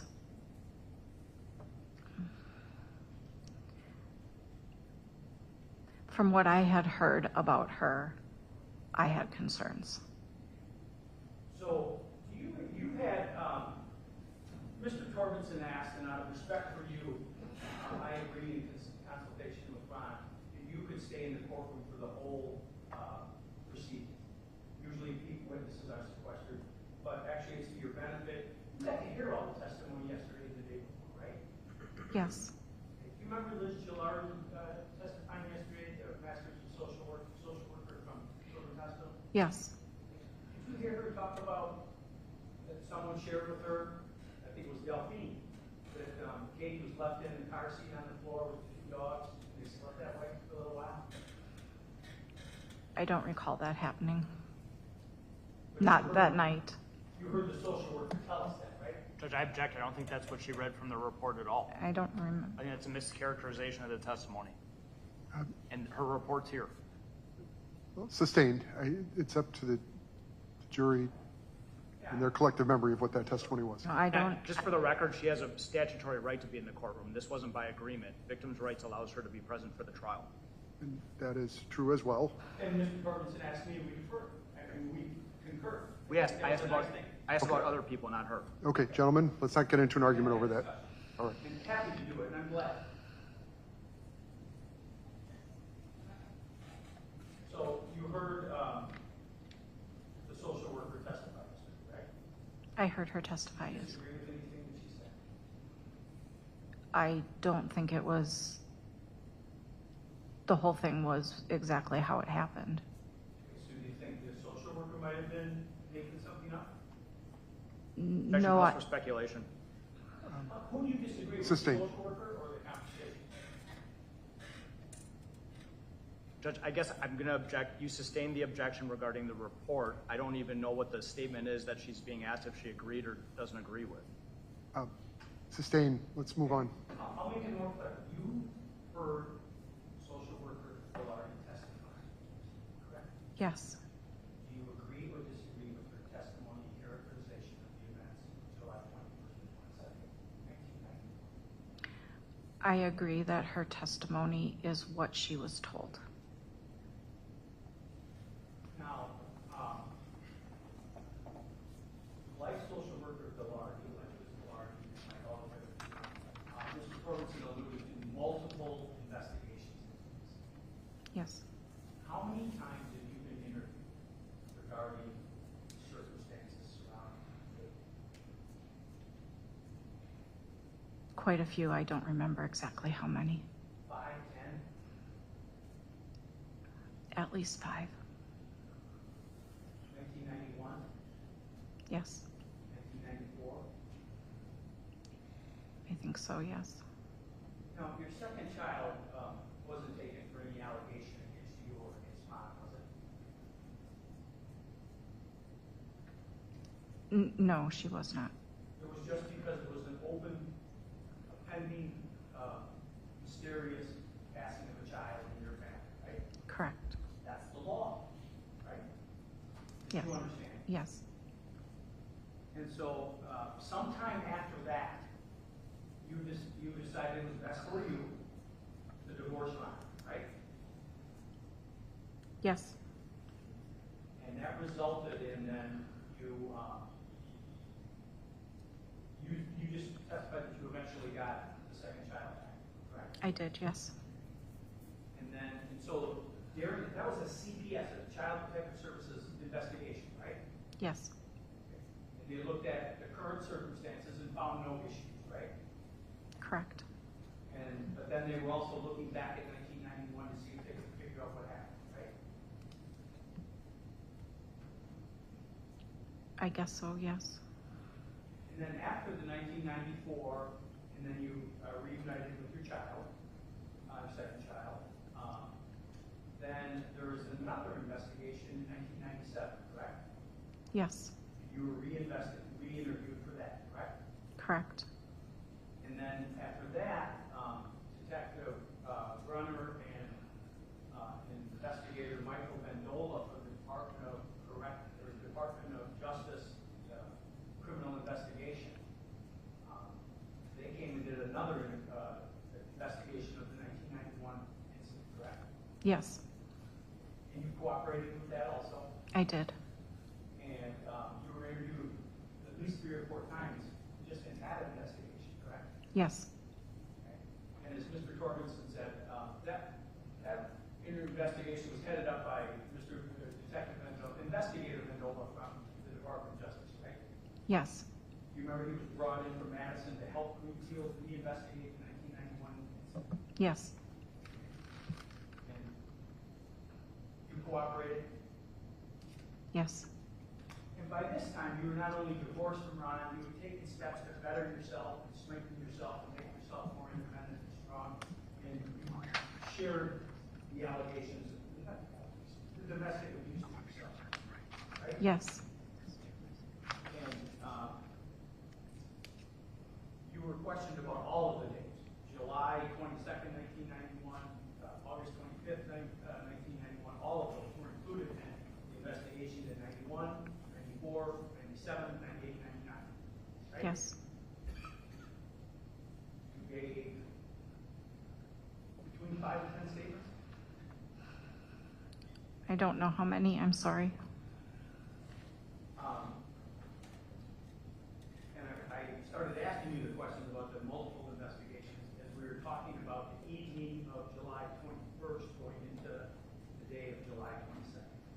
So these time periods of which I'm asking about, you've been asked about a lot, right? Yes. And so that night,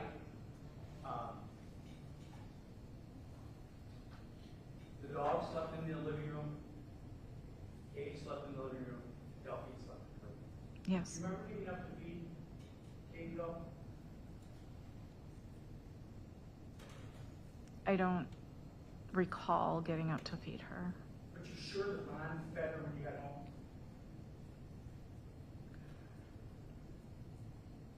He usually did that last feeding at night, so So usually, but you don't have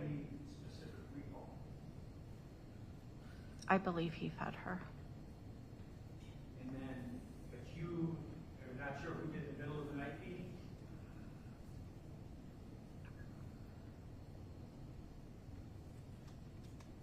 No, I don't know. And then the morning, you're pretty sure that Ron did the foot in the morning. He did, yes. Because Ron took an active role in taking care of Katie every day, correct? Yes.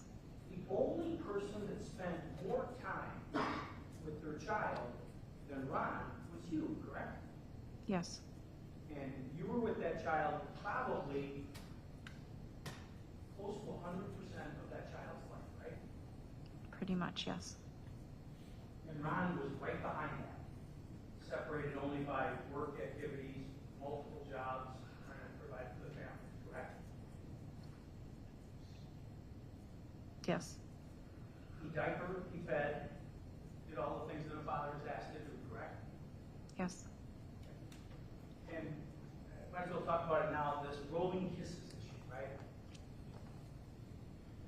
I guess we should have an anatomical doll here, but the best I've been able to ascertain it is he would hold the child, hold Katie, hold the head, and he would move his head with kisses on Katie. No. No? No. So he would hold his head still and move her. They both, his head and her body, moved at the same time. Have you described that to people in 1991, 94, 97, 99? Before? I have described it before, yes. Okay. Do you remember that you described it differently? No. But that wasn't harming Katie, was it? I believe it was. I asked her pediatrician about it.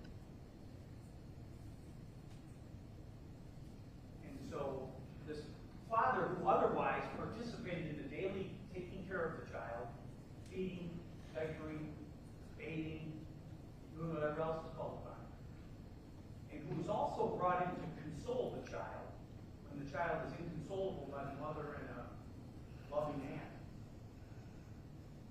You say that he did this knowing that it would make her cry? Yes. I asked him many times not to do it. Sure. And he did it in front of you and other people? Me, in front of me. You saw Ron do that in front of other people too, didn't you? No. And it was he smiling, laughing? Yes. Okay. And he had his child right there giving it these rolling kisses. Yes. You just objected to it, thought it was wrong, correct? It was violent. It was violent? I believe so, yes. And did that happen from the start when Katie came home? I don't remember exactly when it started, but pretty soon. Well, I don't remember exactly when it started. Well, let's talk about that one specific. Well, first of all, you guys lived at 97 Waterford Lane, right? What was the name of the apartment? Briarwick. The Briarwick Apartments, right? Yes. Lived on the second floor, you had to go up the stairs a minute. Yes. About a 700 square foot apartment? I couldn't tell you how big it was. Well, It was a small apartment. small apartment. The end from like about here to the wall behind you, correct? Possibly, yes. And it was a square. Yes. And there was no doors between the kitchen and the couch, the living room, right? No doors, no. Okay. And the only door was, there was a door into a closet, a door into the bathroom, and a door into the bedroom, right? Yes. Okay. Pretty close quarters. Yes. The incident when your godmother, a woman who seems like a very strong, independent woman, Mary Collins, told us about, you heard her testimony, correct? Yes. Was her testimony accurate? Yes. Okay. So she came over to kind of check on things, right? She came over to visit. Okay. And while she was doing that, she came upon you with an inconsolable Katie, right? Yes. And the two of you did the best you could to try to console the child. Yes. And you were unable to at that time. Correct. And as oftentimes happened during that short life, Ron came home and he was able to console her, correct? Yes. Now, Mr. Torbenson kind of inferred some nefarious, he closed the door and then he came out, she was sleeping, but he consoled that child child consistently, didn't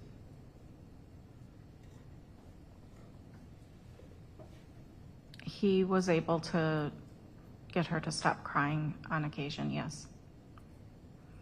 And you and Mary Fowler were in the living room, right next to the closed door into the bedroom. You didn't hear anything wrong going on, did you?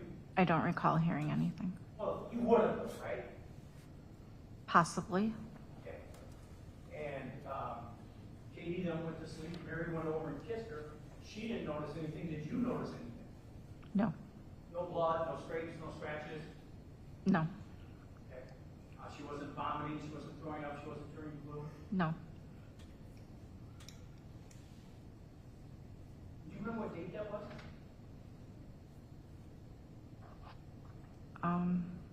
No. So we talked about the evening and overnight into that first feeding that Ron did in the morning. Then did he change the diaper or did you? When? Okay. And then did you change the diaper again before you went to Dr. Loutz's appointment? I changed her diaper just before we left to go to Dr. Loutz's. Okay. So Ron did the feeding around 8, changed the diaper, and then you did another one. Do you remember it all the time? No. In the course of that morning, Katie wasn't feeling well. You felt compelled to call Dr. Loutz. Yes. I remember that feeling, calling the pediatrician or the hospital 3 times. And then you still weren't satisfied with okay, so you called the second time. Yes. And you heard Dr. Loutz say that he said, well, just bring her in, right? Yes. Bring her in. And you said when you changed the diapers, you saw bruising on her abdomen. Yes. Had you seen that ever before? No. Did you see it the night before? No. So was it, you know how long it took, you have a time frame at all when that could have been, that bruising could have occurred? No. Knowing Katie? Did I- she bruise? Did you ever see a bruise on her? That was the first time I saw bruises on her. What about, do you remember when Katie had a bruise on her leg? That you told various investigators about when you were having difficulty breastfeeding? Yes. What did that bruise look like? I don't recall. But you remember telling them that she had a bruise on her lip and it was from that. Nothing bad. Nobody harmed Katie. It was just a result of you struggling to. Yes, I thought it was from breastfeeding. Pardon? I thought it was from breastfeeding, yes. So you wouldn't have any idea, you have no allegation, and you're not making anything about where that bruise came from, correct? Which bruise? The bruise on the morning of July 22nd. The bruises on her abdomen? Yes, I do not know where they came from or how they got there. And you said Delphine was still there when you discovered it. You told both of them what the heck happened. I was very angry, yes. So if you know, commonsensically, the injury couldn't have just occurred if she's already bruised, right? Correct. And then you went to Dr. Loutz's office, right? Yes. Okay, and they noticed the bruising, and there was discussions about what happened. Yes. And is this where Dr. Loutz said, did he tell you he was making a child protective services referral, or did he just say, why don't you go ahead over to Children's Hospital? He told us he had concerns about the bruising and he'd like us to take her to Children's Hospital. And so, in response to the pediatrician doing that, did Ron say, no, we're not going to the hospital? No. Did Ron get the car, get Katie locked up, strapped in safe in her car seat, and drive you and Katie right to Children's Hospital to Dr. Loutz's office? Yes. Which is what you're told to do, right? Yes. And then at Children's Hospital, that's where Liz Gallardi came in, right? Yes. And then they did a lot of tests, right? Yes. And at the end of that stay, a couple days later, Dr. Loutz and the Child Protective Service team concluded that there was no abuse, correct? Judge, I think that's a mischaracterization of his testimony. I object. Well, he released the child saying that there was no child. He didn't say that. Sustain. I think.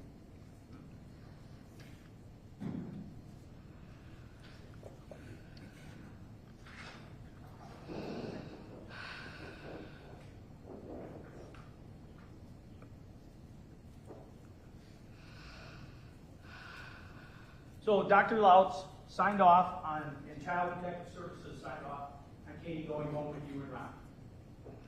Yes.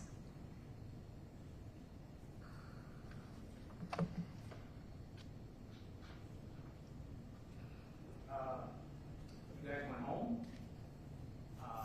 Did you discuss further Child Protective Services with Dr. Louts or the injuries to the abdomen? After that, there was discussions about what to say. And when you talk about the belt, you told the jury this morning that Ron has like a collector's belt that he made as a kid in high school or something. Yeah, I think so. Okay. And then, but he was he wearing a belt that morning? He could have been. He could have been, right? Mhm. And so it was discussed between you guys the possibilities, just as Liz Gilardi talked about, of the dog being involved in the bruising, correct? That's what I was told to say. Okay, what about the belt? Because that's what Ron said happened. When he turned her over to try to help her, to try to continue to clear her airway, because she straightened her. She could have straightened the belt. Ron told me that's what he told them. Yeah. That's what he told them, right? Yes. And you don't remember whether he had a belt on. I don't recall. Did anybody check to see? I'm Forget it. So after July 22nd, you're back home, you resume you and Ron taking care of Katie, correct? yes. Feeding, diapering, Mm-hmm. cleaning, bathing. Yes. Right. And then the next point that pops up is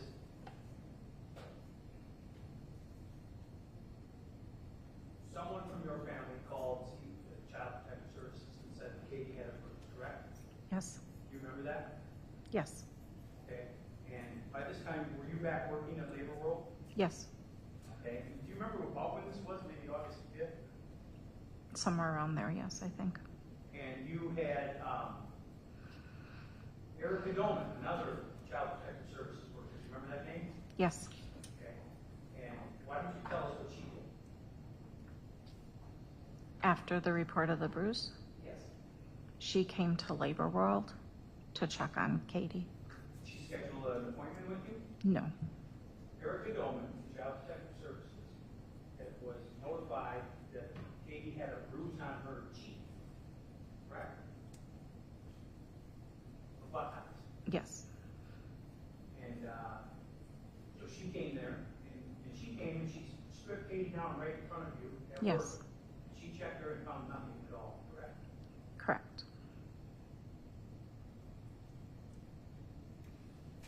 And then you and Ron continued to take care of Katie, correct? Yes. Okay, so that's August 5th. Then any medical appointments between August 5th and August 22nd? I don't recall. But you guys were doing everything you were told at the time, everything you were required to do by CPS. You both continued to lovingly take care of your child, correct? Yes. And then the next event is the car accident. Are you driving the same Buick Skylark that you had at the church festival earlier?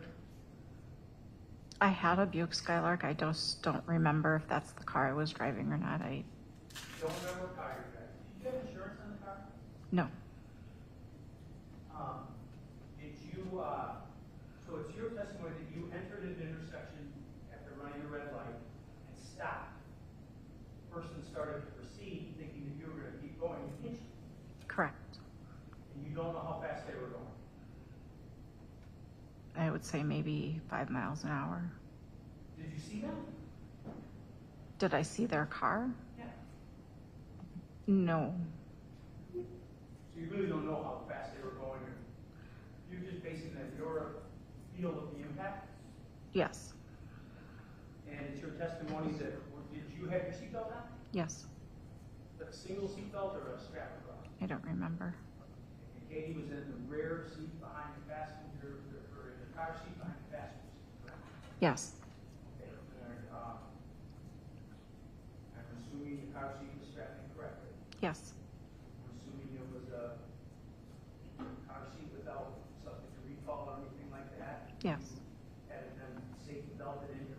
Yes, Okay? You remember that? yes. And so after the impact, did you just stay right where you were, stop?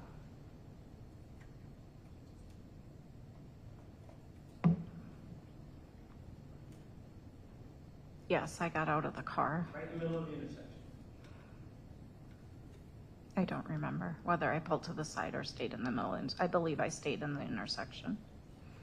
And first thing you did, you went to check on Katie. The first thing I did was check on Katie. No visible injuries. None at all. And I assume there was some impact as you felt it as an adult. I felt a bump. Okay. And so do you know the amount of impact there was on Katie? I don't know. You know, head went forward with the impact? I don't think so. But you don't know.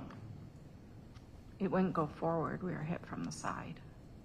Ms. Ryder, could you pull the mic closer? It's getting very hard to hear you. I'm Just pull sorry. it. No, it's okay. Just pull it down and closer. Thank you. And speak right into the end. Maybe, I'm sorry, maybe pulled it down too much. We need you to speak right into the tip. Thank you. There were two impacts, though. The slamming on the brakes that you did when you realized you were through a red light in the middle of the intersection, and then the impact of the car.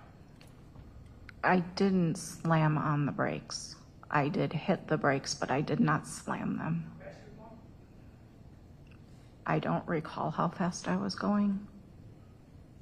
But you did brake, suddenly come to a full stop in the intersection, and then got hit. I believe I was still moving when I got hit,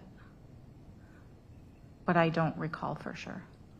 But again, post-accident, you felt, look over, did you take Katie to the pediatrician after that? I did not, no. Did you consider it?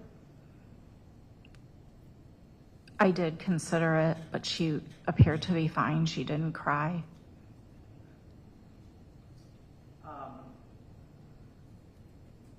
August 23rd, 1991, you were, how was Katie that day? August 23rd, she appeared to be fine. And again, she was with you all of the 22nd, all of the 23rd, correct? I believe so. Did you take her to work that day? Yes, An uneventful day. yes, And then that evening was Festa Mexicana at the Summerfest ground? yes.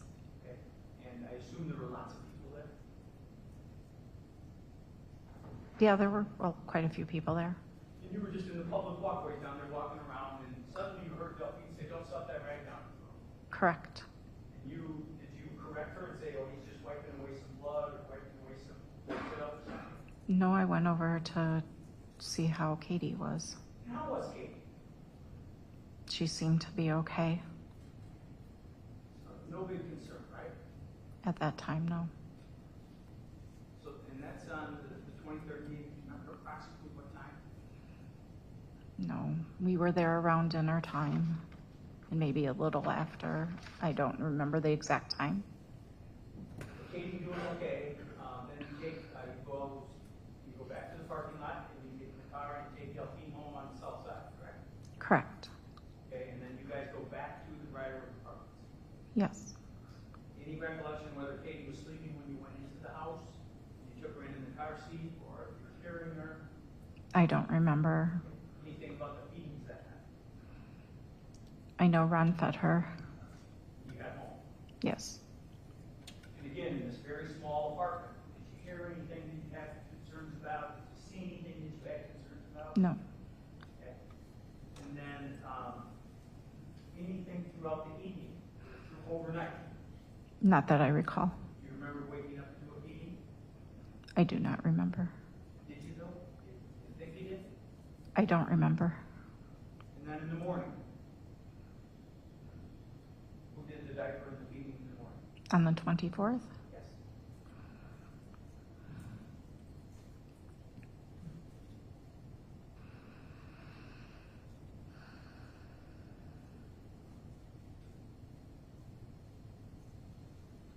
It's understandable if you don't remember, you can remember the next 4 weeks. Sorry, I'm struggling a little bit.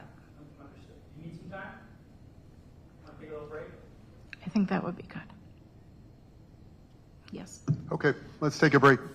We'll break for about 10 minutes. It's 10 after 4. All rise for the... Please, everyone, don't talk about the case again. We'll see you in about 10 minutes.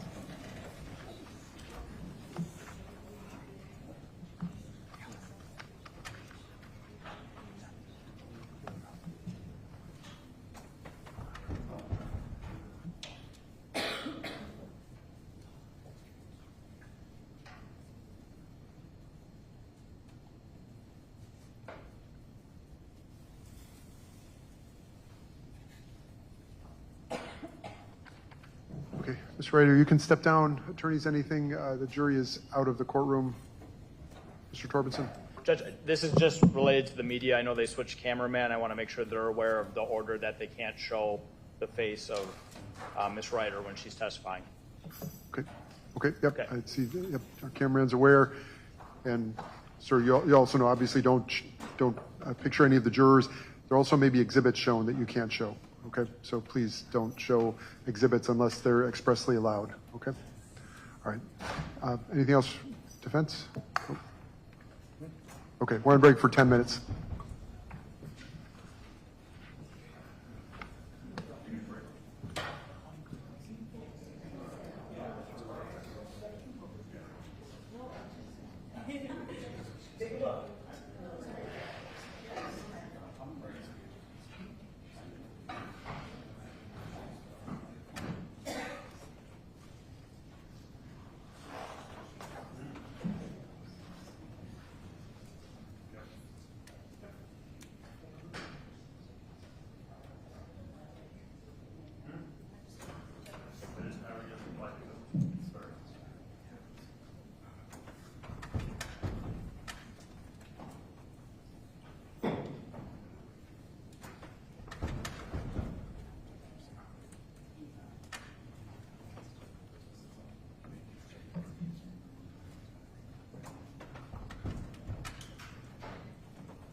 you. Ms. Ryder, please come on back.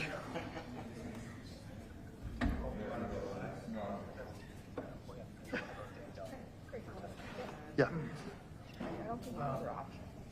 Probably not.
Yeah, we're ready.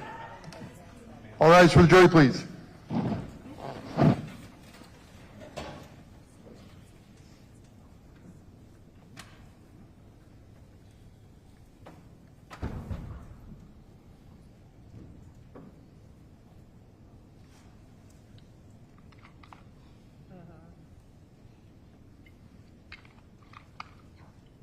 Okay, please take your seats.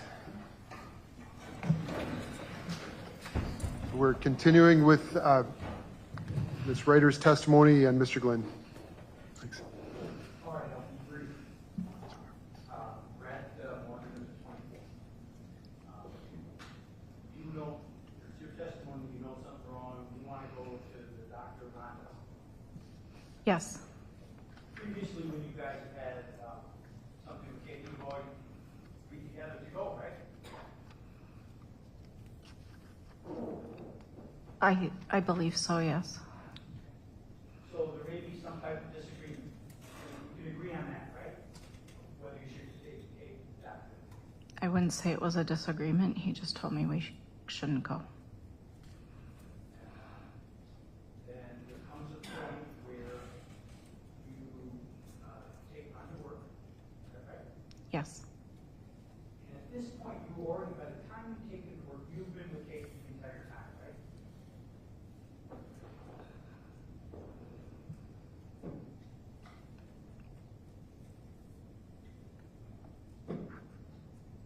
Except when I was getting changed or taking a shower, yes. So then, but she's already symptomatic, she's already showing signs that you're concerned about early in the day, right? Yes. And then you take on to work, Kate's with you, she's continuing to show those signs, right? Yes. I think the medical people call that symptomatic of something, right? Yeah. And as a mother, your instinct tells you something's wrong with her all day long. Yes. And whether he agrees or disagrees to take that, you know, your instincts say that there's something wrong with my baby. Yes. Do you remember talking to your sister at the ground now? Yes. And you heard her test. Did you have a cell phone in 1991? Yes. Wow. I got one in 96. Good for you. So you had this conversation from the ground round, and you heard your sister's. Were her observations correct about Katie? Yes. Okay, those are the noises and the things that made you concerned, right? Yes. Okay. And you said at some point you left, just you and Katie got in the car, I assume the Skylark, and you left the ground round, right? Yes. And you don't know where you went. I don't remember, no. Then you come back, you pick Ron up, you go home, bang into the pots and pans, conclude that her hearing is okay, she's blinking, right? She blinked once. Okay, but you're still super concerned about her health, and that's from 8 o'clock in the morning until 8 o'clock at night, right? Yes. And beyond, Yes. okay? And then Ron goes to hang up, you know who Kevin Coyle is? Yes. Kevin was Ron's friend from high school, he went to go watch a baseball game at the ground round with him, correct? I didn't know who he was going to see with. He said he was going with friends. So he left there, and then you and Katie were home, same observations as the mother? The mother's instincts were still, there's something wrong with my baby? Yes, And then, Ron comes home, and he had kind of just like a consoling that he did many times, including in the presence of you and Mary Kellner. Ron had a way of getting Katie to eat too, right? Put some of the formula on his finger, rub it around her lips. yes, Remember that? yes, Okay, and it worked again, right?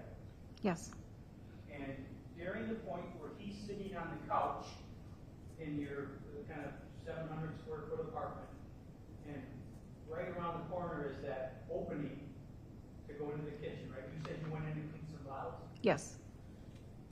couple of bottles, I don't remember how many. but he's like, at some point he says, you know, Christina, Katie's eating, Yes, and that was good news for you, right? yes, I was happy. You've been watching this decline and this symptomatic behavior all day long. And this was maybe the first sign of some good news, right? I was happy she ate. It came from Ron.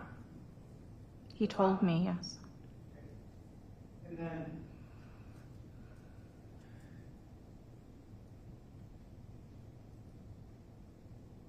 soon thereafter, Ron is finished feeding Katie, right?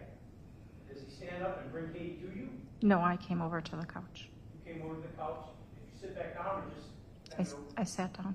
sat down? Did you guys sit there a little bit for a while together, Katie? He handed her to me. Okay. And then did you, and so was Katie on your shoulder?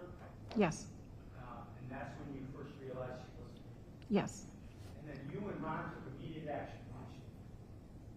yes, Ron started the CPR and had a little bit of progress.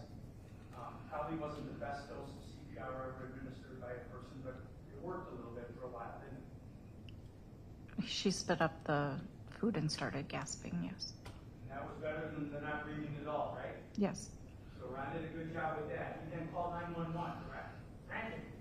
He called 911, yes. You heard the call, right? I heard his side of the call, yes. Right. And he was frantic. He said, "Get her quick, my baby's not breathing.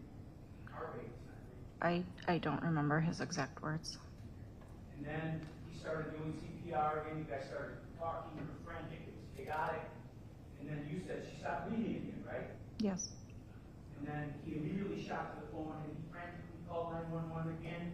And in that conversation, do you remember him agreeing with the 911 operator that Katie was 8 months old instead of 8 weeks old? You probably don't remember that in the midst of the chaos. no, I don't remember that. In his frantic call, he called again and said, "Hey, get here." She stopped breathing again, right? Yes, And they said, "Stay on the line." They always do. "Please, is there another person there?" And he said, "Yes." "Please direct her or him to do CPR." And then you started to get a little bit better CPR going, right?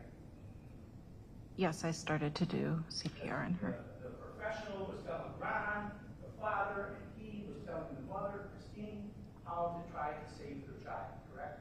Yes, You guys did everything you possibly could, correct? yes,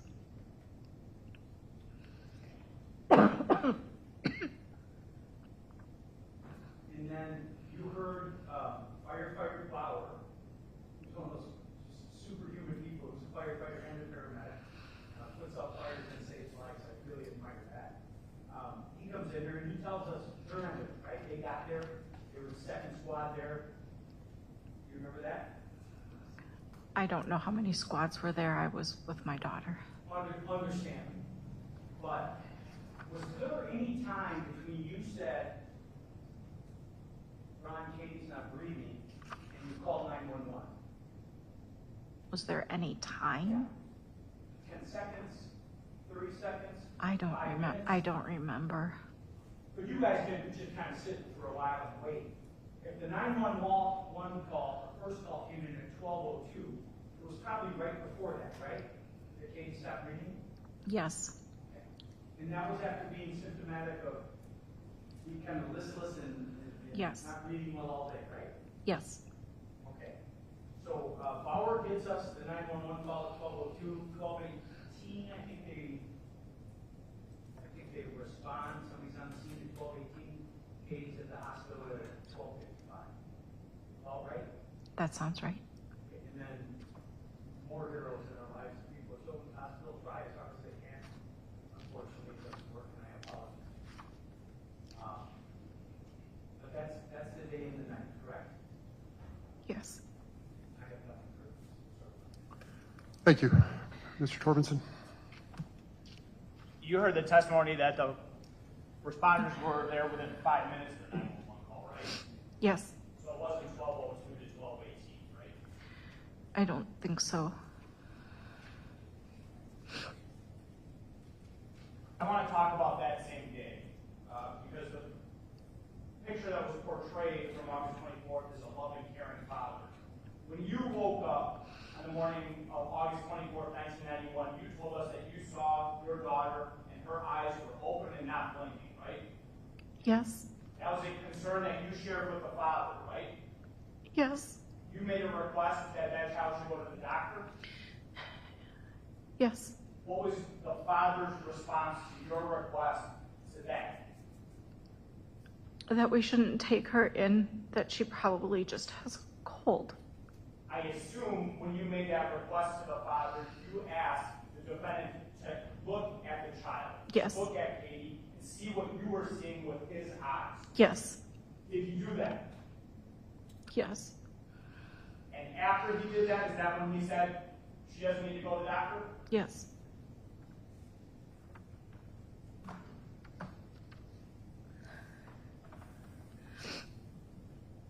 He didn't go to work right away that morning, right? He doesn't work until late morning into the afternoon. Correct. He was home with you that morning. Yes. He was with you and Katie that morning. Yes. He could see Katie that entire morning. Yes. He could see you. Yes. Were you worried during that time? Absolutely. Were you expressing to him that you wanted to go to the doctor? Yes. What's his response to you then? He wouldn't let me take her. He wouldn't let you take her. No.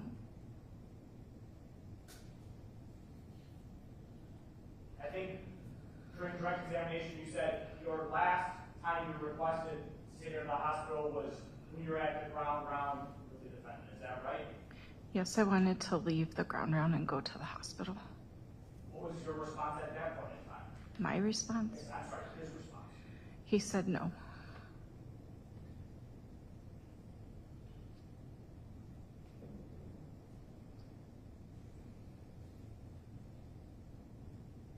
You had the ability to choose to say, you know what, forget you. I'm going to take her to the hospital.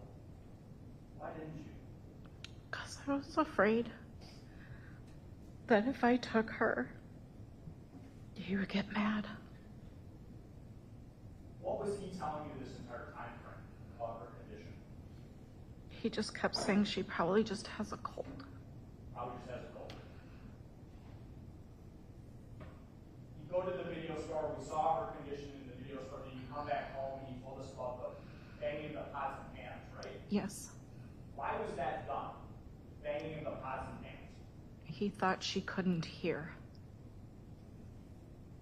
You thought she couldn't hear? because she wasn't responding to us talking to her or if we clapped. Okay. So he's telling you it's a cold, and he also is thinking maybe she just can't hear sound right now. Yes. And he takes the pots and pans and bangs them in front of her face. Yes. And she blinks. Yes. What's his response to that? He just said, oh, good, she's not deaf. Did her condition outside of that change in any way, shape, or form?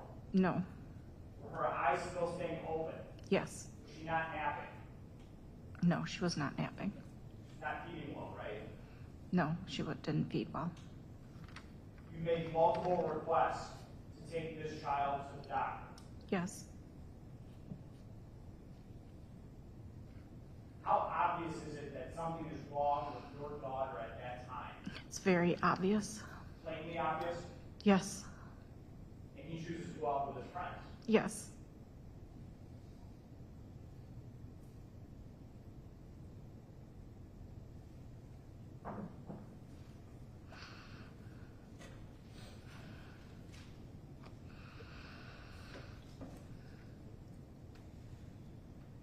Counsel also said I was nefarious when I said that you would take Katie and go into a room and close the door. Do you remember that? Yes, All I pointed out was the fact that nobody knows what happens in that room when he closes the door, right? correct, You could be loving that child behind that door. We don't know, right? correct, You could be shaking that child behind that door. We don't know. correct, Doing something that makes that child quiet. yes.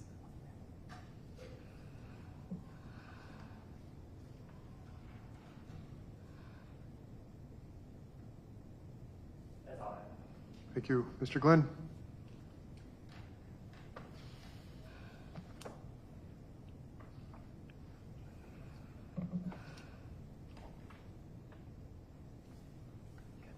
No, Your Honor. Thank you. Thank you. All right, thank you. Ms. Ryder, you can step down. Thank you. All right, it's late in the day. We're going to wrap. It's about 4:37, and we'll start again at 9 a.m. tomorrow, everyone. So we'll continue with the state. Again, we'll only be on the record for the morning. The court has other cases in the afternoon we'll be handling, but we will be back here on Monday for a full day. We'll see how much of Tuesday, but plan on being here Monday and Tuesday next week at least. But we'll talk about that more tomorrow and next week, okay?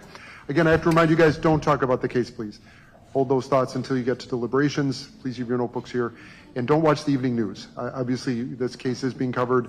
You should probably also avoid the Journal Sentinel's website. Please don't read the Journal Sentinel. They're covering the case as well.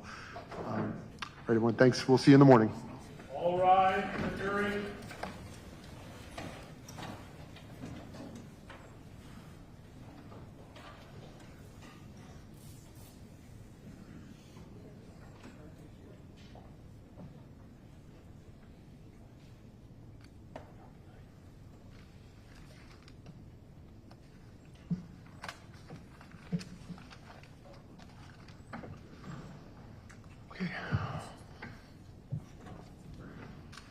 Everyone can take your seats. We're on the record, but the jury is in the jury room on their way out of the building.